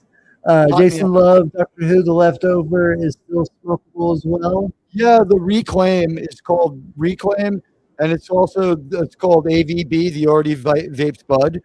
What I usually do is I take a handful of the AVB and I throw it onto a slice of pizza. Oh, and then it's almost pure CBD. Well, it's almost pure CBD when you're done, when you vape the THC out of it. That's what I'm saying. So nothing goes to waste. Yeah. Good fiber. Yeah. Yeah, you can make like marijuana butter out of it if you want it. Yeah, that's what my friend used to do. He's still one of my best. He pops in from time to time, but he just had a kid, so he's busy with that with his first child. This is a real Roman place, I'm pretty sure. I think they went to the actual place where this is. This actual location. Well, apparently, using all the real flag and all this historical digging that they did to make sure everything was correct, I believe that they probably did make sure everything was as accurate as possible going to these locations. If I remember what this is, there was a small city inside of a small box canyon, which made it very defensible along the Silk Road, and people built an aqueduct system that was gravitational, that brought the snow melt to the city. It was the only way it could survive. It was never all that huge. It was a stopover on the Silk Road. An earthquake shifted the land, and the aqueduct stopped working. So the city that was it. Yeah. For everybody that, if there's anybody that is just coming in and doesn't know what we're doing and can't find the link, I mean, not that it matters really because the movie's over now, but That was pretty good horse riding for Denholm Elliott. There was no cut. That was pretty adventurous for an old, like, crazy man. yeah, edible goodness. Yeah. Yeah, I mean, the movie's over now, but yeah, there's the link to the movie if anybody just popped If in. you feel like watching the credits and finding out who did craft Yeah. services for this Yeah, movie, if you want to just see him right off in the sunset, then personal assistant to Mr. Ford. Let's watch for Kathleen Kennedy and see what credits she gets in this don't movie. shut up. No, don't even say that name. That's not the way we want to end the stream. That's how this franchise should have ended right there. To be quite honest Beautiful. with you, yeah, there's no other way of putting it. The ending is so beautiful. You have a wonderful song from John Williams, and it feels like a natural ending. Yeah. And there we go. Second unit producer Frank Marshall. Michael Moore. Is that the Michael Moore from the documentaries? No. Okay. He had only made his first movie the year this came out. It was the year that Roger and Me came out. So it's not so-called documentarian Michael Moore. This looks so much like Tombstone. It does. Well, remember, George Lucas and Steven Spielberg loved that kind of stuff and grew up on it. So yeah. I think I've just talked to you about this on your stream, but I grew, my whole family being here in Texas, my whole family's a bunch of rednecks. Obviously we had horses and cows, and everybody wore their cowboy hats and boots, and all went to the rodeos, and my mom and her sisters all barrel raced and stuff like that. But so I rebelled, and I was like a skater kid and stuff, and I never wanted to watch Western movies. But as I grew up, I watched Tombstone and got and I appreciate a good Western here and there. it was the dominant form of entertainment for so many years, right? Yeah. On TV, it was just one after another. Even though I didn't watch the movies, I did like The Lone Ranger, just because I loved hero type of TV shows. Did you know that was made because somebody couldn't make it to work and they wrote the skit in 5 minutes and but that sounds the first about Lone right. Ranger was done to buy time. And they've never done a good movie of that. They've never done a good movie. No, the TV show, the old TV show is what I'm talking about. But what do you mean? The Clayton Moore serials that they put on Yeah, TV? yeah. They were great. They were great. Yeah, exactly. But they were like 20 minutes long. Yeah. But that's what I didn't watch like Lonesome Dove or Quickie Down Under or anything like that. But I didn't see either of those, but I did see Silverado's a great movie. That's one I haven't seen yet. The Clint movies, every time Clint plays a cowboy, you have to just see it. Just see it. Every time he plays a cop, there's a case to be said, just see that one too, even though there's a forgettable cop movie here and there like Coogan's Bluff. Yeah, there was a good one with Jeff Bridges and True Grit. Matt Damon? True Grit, yeah. Exactly. True Grit. That was a good one. That was a remake of a John Wayne movie. That was the John Wayne movie he won his Academy Award on. Yeah. You know what's messed up? The little girl from that they hang out, that they rescue. Yeah. The child actor, whatever. Hey, look, the lead man is Bill Gay. There you go. And Sultan Ellick and Kathy Ellick worked as the makeup artists on this one. I hope they're still together. They got their period cars from Unique Movie Cars, Mario Sciortino. I guess the lead man, Bill Gay, was the penetrated man that passed. Yes, exactly. The penetrated man was very happy to get past. Sorry, I interrupted you. Go ahead. No, I forgot what I was saying. Don't worry about it. It couldn't have been that important. All right. Well, I'm glad we finally got to watch this movie. I know there's no after credit scenes or anything because that's how You the used to know how to franchise. end a movie. That's how you end a movie, exactly. Riding off into the sunset like a true gang of archaeologists, I guess. I But remember what I was going to say. The girl from True Grit is in an episode of Star Trek. She's Miri from original Star Trek. oh, really? Kim Darby. And she's the mother in Better Off Dead with John Cusack. I love Better Off Dead. John Cusack. I mean, yeah, 1408 is probably my favorite horror movie of all time. I don't know if you've seen it, but that one. yeah, he's a writer that doesn't believe in paranormal stuff, and then he's invited to go to this hotel in New York called the Dolphin. Is it the Dolphin? Anyway, and the room is 1408, and yeah. I highly recommend Shining going on there, right? Like, don't go to room 237. Yeah, it's a Stephen King short story.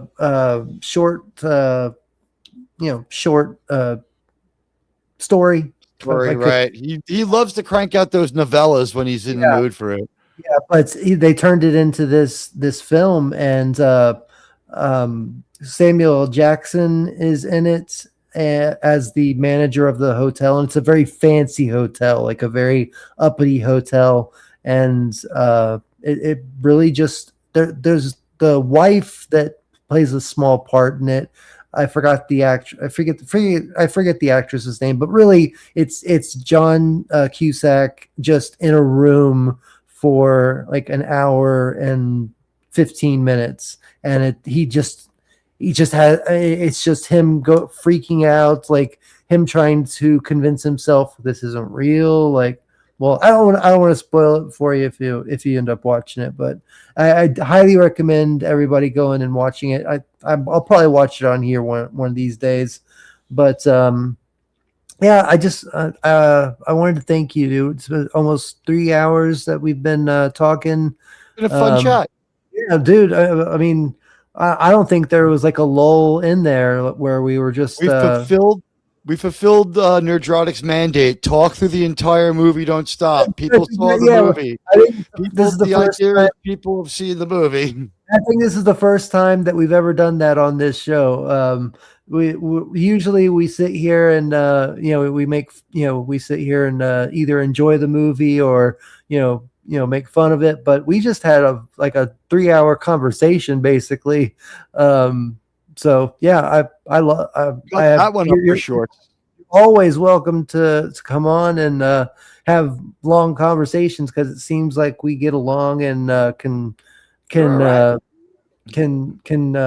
the phrase when you just can vibe together well. Yeah, but there's a saying where you can just keep whatever, we can just keep talking and talk, but anyway, yeah. Do you want to I'm gonna get your channels okay. So wait. Let me get you full screen and then put your channel link up. Hi, I'm your buddy Admiral Teague. I cover Star Trek, including New Trek, where going where no reviewer will go. I also am taking us on a voyage where no community has gone before, through the entire history of Star Trek, not in production order, but chronologically. We have just 8 episodes left of Star Trek Enterprise before we move forward into the much reviewed regular series, the original series of Star Trek, where I think a lot more people have had a lot to say about it. And it's going to be an interesting reviewing challenge, because with Enterprise, we're still dealing with almost no one has talked about this show. So we also on Thursday nights are doing the new Trek shows. Whenever there's a new Trek show out, we'll be on Thursdays at 9:30, and on Saturday nights at 9 o'clock, we do regular Star Trek. Sundays, I do Yellowstone and Taylor Sheridan. We're going to be doing Yellowstone Marshals, aka Marshals.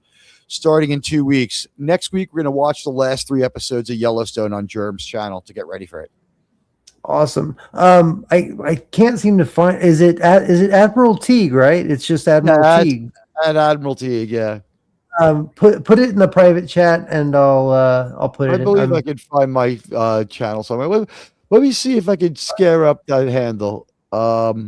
This should get you guys to me. It's on YouTube. It's the same thing, but it's I'm sorry, on X. It's the same thing, but it's what is the term I'm looking for? There's an underscore between my first and last name, so it's Admiral underscore Teague on X. That might be why. But here on YouTube, it's just plain old Admiral Teague. Let me see if I can grab my. Okay, yeah, I found it. Got it. I got it. Don't worry about it. I got it right here. Everybody go and follow this amazing Star Trek connoisseur and just an all-around good guy and does amazing content. Go and follow him if you're not already doing that. And thank you for being here, man. You're awesome and I've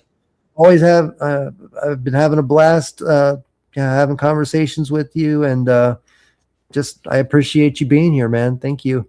I had a good time.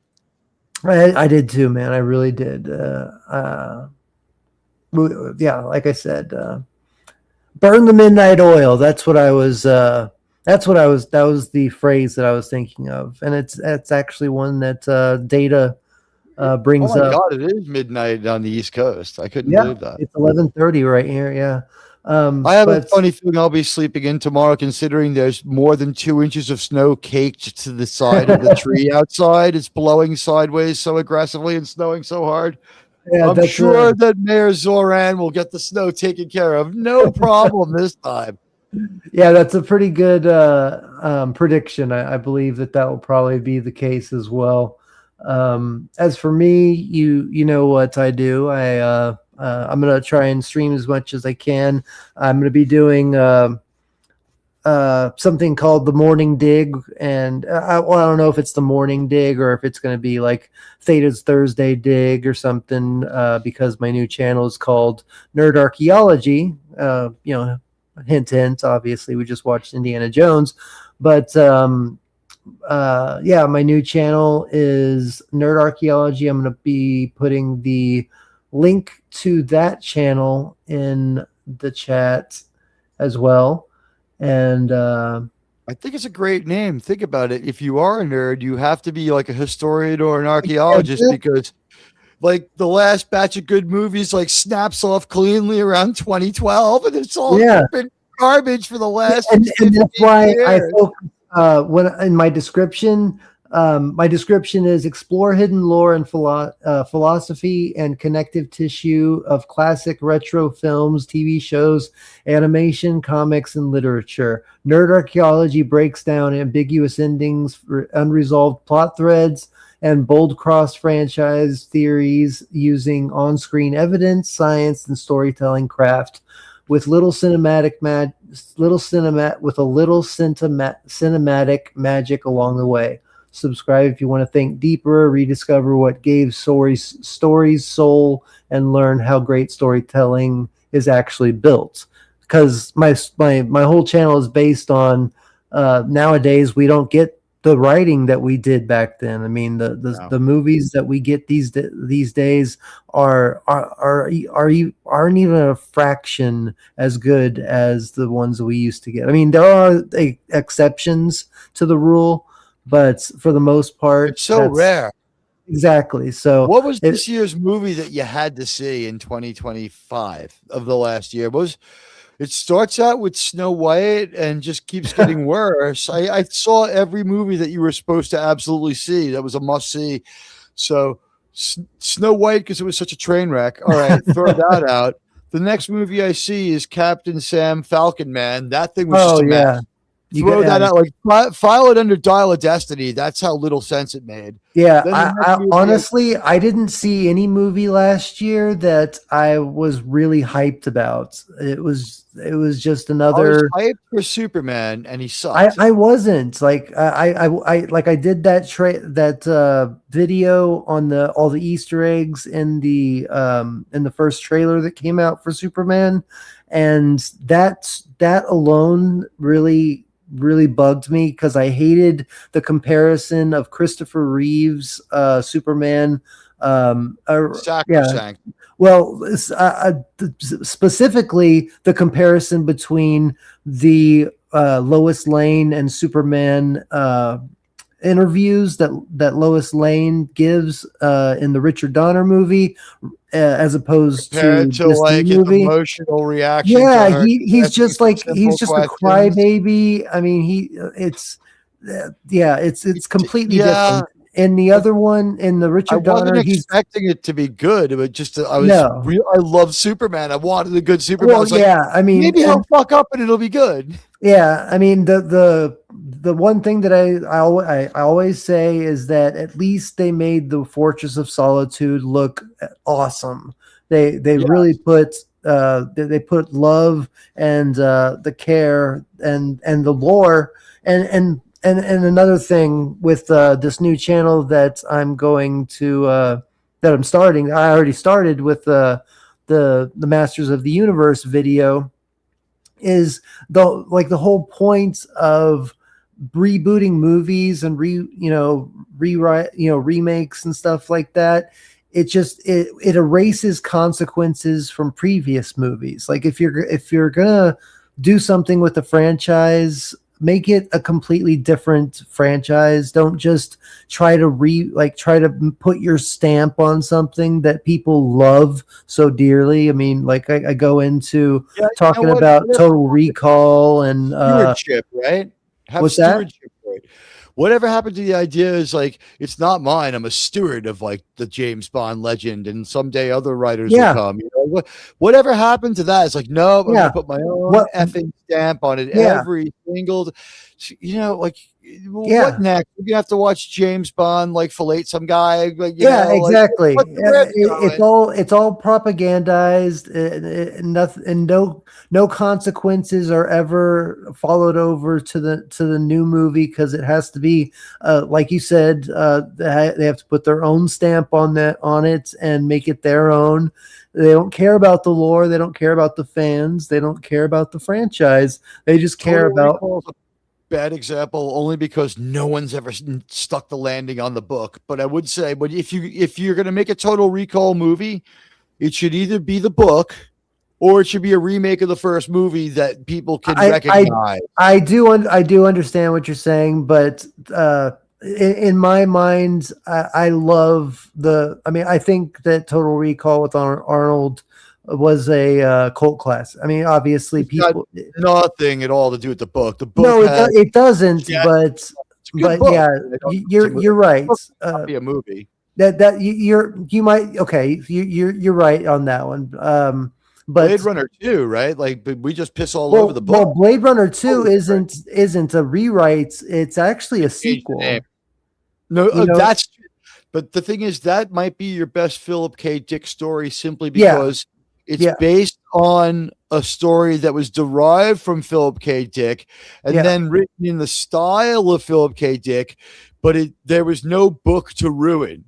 Yeah, and they had the balls to not have an ending that is just a fight scene that ends the movie. I mean, there was some thought put into it. There was definitely the director's comments sort of ruined it for me, where he's like, because I walked out of that movie being like, I guess there's going to be another movie because there's not a lot going. Like, there's so much going on that didn't get resolved. We have a replicant revolution about to happen. Wasn't Jared Leto in that as well? He was sympathetic towards it, but we don't develop it enough. We run into the replicant hookers and like he's chatting with them, and it's Anna de Armas's plan to have sex with him by having him have sex with a female. Yeah. And then she would then like holograph herself around it. And that chick that he picks up to do that with, she's like, part of the underground resistance of the But then at the end, he walks by and he sees that exact same girl that's already been erased talking to him, and he realizes that he's fallen in love with basically a built, like an AI that he's built to love him. Like, it's not real love. The Ana de Armas entity, or are you talking about the blonde-haired chick? No, I'm talking about the Ana de Armas. Yeah, Joy.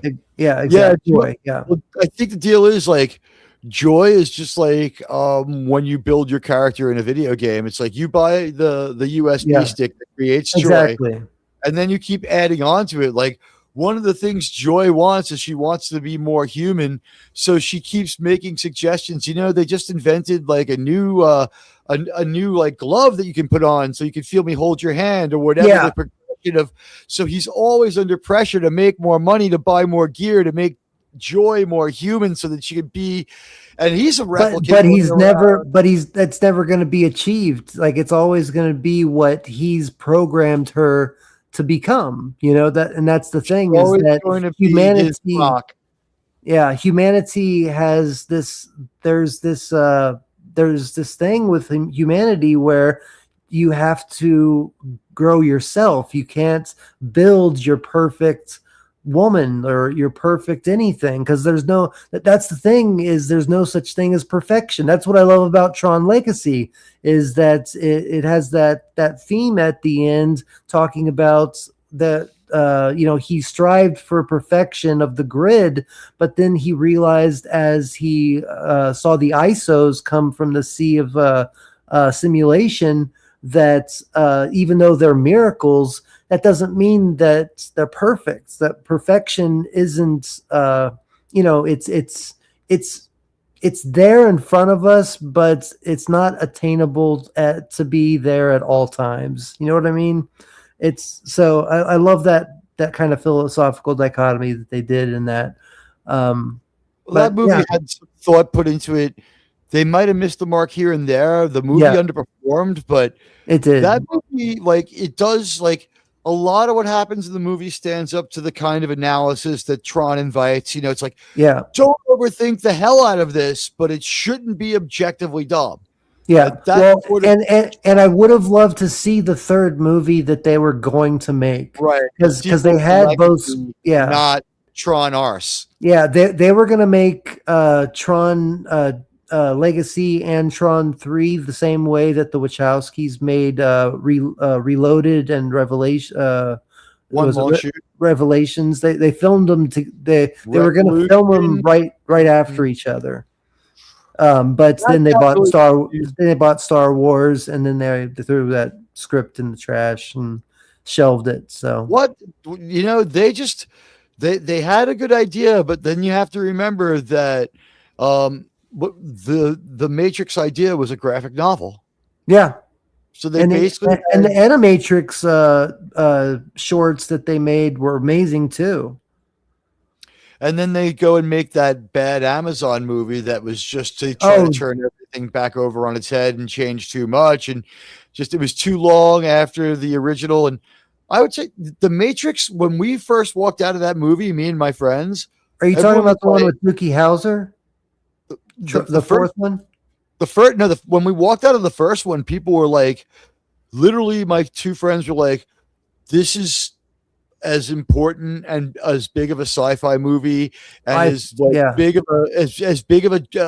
a sea change in how movies are going to be made as Star Wars. And I looked at them and I'm like, I thought it was a pretty fun movie, but it wasn't that much different than Underground. I don't know, or Underworld. Like, I don't know. Oh, I disagree. I agree with your friends. It changed me. When I saw it changed me the same way that Star Wars changed me and Star Trek. Really? Yeah. Even because I thought the subsequent ones were so bad. Oh, I didn't. See, that's the difference. The first one stands alone is a really good movie. And then by the last one, I'm just like, I actually am a huge fan of all three movies. I dig into the philosophy. That's another video that I'm going to make because I've watched different professors from this was like when it first came out, when the trilogy first came out, but professors were doing classes on the Matrix and the philosophical um, uh, themes and plot points and stuff of the movies and what happens in them and what it represents, and it just blew me away. So even I do understand why people don't like Reloaded and Revolutions, but for me, I I absolutely love them as much as the first one because of how I've watched those lectures about how they connect and what Are the those the symbol. only feature films with Jake Sisko? Is Ciroc Lofton in like Reloaded, right? Maybe he has like a role. Is he one of the people who lives in that weird village where they have the rave Zion? and they decide to go to In war? Zion, yeah. That okay. I will give you that. That rave thing is kind of That was at that moment I was like, you're disengaging me from this movie. yeah. I mean, but Why would you do this moment? But that's kind of getting. I mean, according to these professors and stuff, that gets back to the heart of humanity. Is we want to we want to basically have sex and procreate and just have fun, I mean, when it comes down to it. So that's kind of what why that there was a major population boom after World War II, right? So many people had been through so much stuff. It's not that it doesn't make sense that they would celebrate before battle. yeah. What didn't make sense was that all of a sudden we went to like a slow-mo. The shot selection to me was questionable. And it's so hard to do what you would call peasants. Yeah. They're the peasants of this cybernetic realm, right?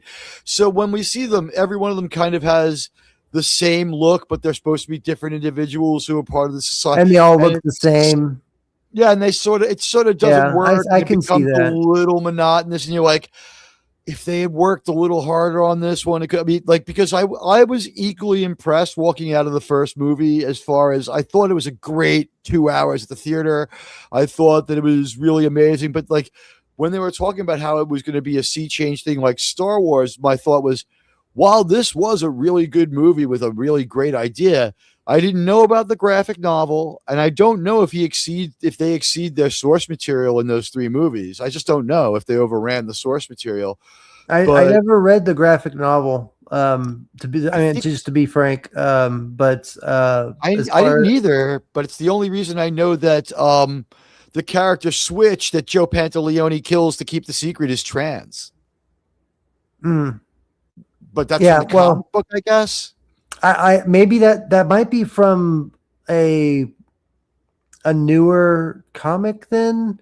No, I think the people were. If I remember, because I know the Wachowskis they have transitioned since. Yeah, both of them. Yeah, what a coincidence, Well, I'd say, you know what? If it was in their DNA, then maybe not. But they were adults who were really rich when they did it, so I'm not going to call their particular. No.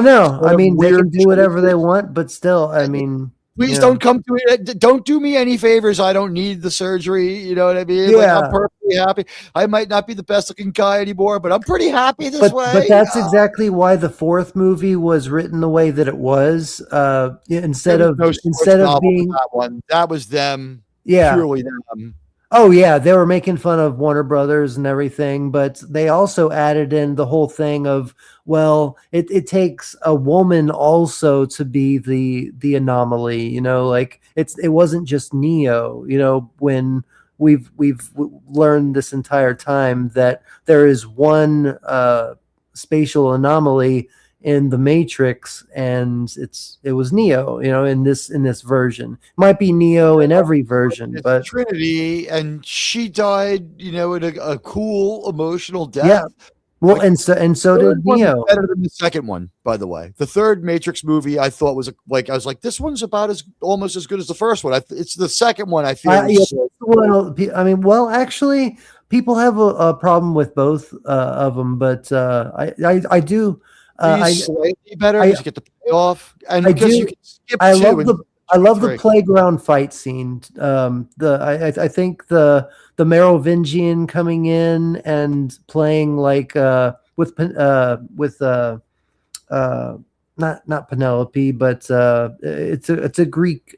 It's basically like The Merovingian's girlfriend is really freaking hot. yeah, but it's also based on it's based on Hades, serendipity, I think is the name. But she eats the seeds of that fruit. Why can't I think? I think I'm too tired to think, but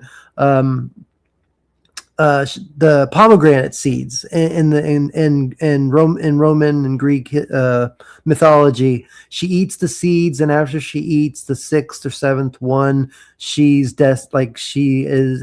becomes Hades' wife. So she is queen of hell, and that's where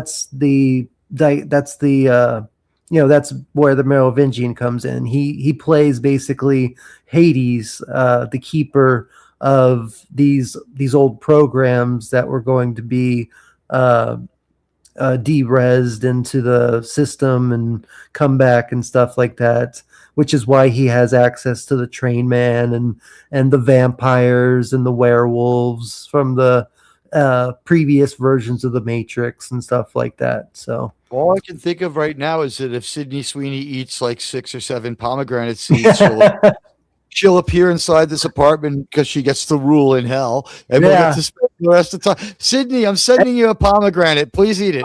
I'll send her one too, and whoever she picks. But whoever has the worst apartment, I think it is, right? She becomes the queen of Hades.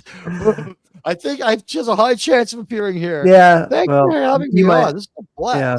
I mean, technically, I'm still waiting to. I mean, this is supposed to be me and my brother's house, but we'll have to see if the probate, says, lets us take it and see what we do with it. But anyway, everybody, please go and check out Admiral Teague's channel. It is in the chat up here, and I can't click on it for some reason, but go check out Admiral Teague, and then go check out Nerd Archaeology. That's my new channel that I'm doing. I'm going to be doing a news show, like I don't know if it's going to be in the morning or afternoon, but it'll be something like that. I already did one on this channel, but it's going to be the morning or afternoon or the Thursday, whatever I figure, whenever I fucking have time to do it. But if you would go and watch the Masters of the Universe theory that I did, it's actually got really fun theory, guys. I endorse the video 100%. It's a really thank you so much, theory. man. And it's a pretty decently made video too. You guys will enjoy it. He did a good job. Thank you, man. I put a lot of work into it. There were some parts that theory. It's fun. Yeah, there were some parts. Happens, but you're upfront about that too. This is what they could have done to make this movie better. And there were parts that I actually put like I have a subscription to Kling, which makes like AI, like 10-second AI videos and stuff. So like I actually have clips of Dolph Lundgren as an old version of He-Man with a crown, and stuff that I guess I uploaded the wrong version, but it has 1,000 views already, and it's only been up for 3 days. So that's great. It's doing well. I mean, the bounce rate isn't good. People click off. If your video is really on fire, people it will get a high bounce rate. Yeah. Well, there's something to virility about that. But I realized that like the one video I had where 2,500 people watched it, That one had like a 2.5 minute of 8-minute average watch time. Yeah. I'm like, you would think that's terrible, but it started out as 14 minutes and now it's down to like 8 minutes. Yeah. What happens is people click it and they realize they've watched it already, or it shows back up on their feed. Well, and then I think I took too long to get into theory. Because I start out by having like I think I have a pretty good hook in the first like 5-10 seconds. And then I start out by being like, welcome to Nerd Archaeology. I think I should have just cut all that shit out and just got right into the theory. Drop the hyperlink into Grok and ask it what it thinks. Okay. You might not go with all of it, but it might give you some stuff like, here are ways to like draw a clearer line, clearer through line. I always ask it to analyze my stuff after I've done it. I do think the thumbnail is killer. I think this might be my favorite thumbnail I've ever made. But yeah, we love you too, Tony. Yeah, love you. All right, everybody. I am going to go to bed, but I love you too. Forever be in your favor.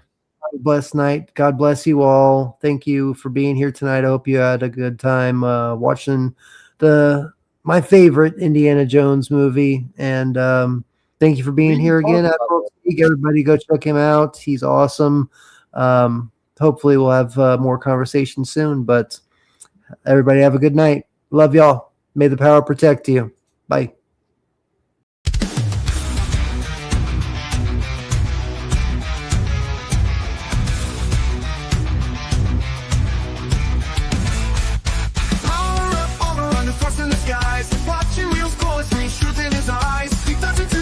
Shows so he knows the Theta Ranger morphs knowledge overflows.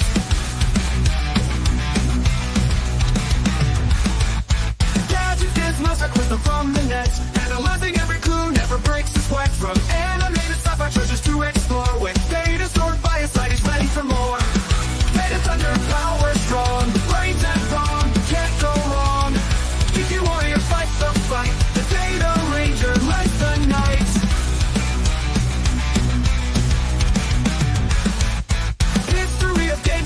Ancient lore, lying and stricken wisdom, always seeking more. Guardians of the universe, knowledge is the key.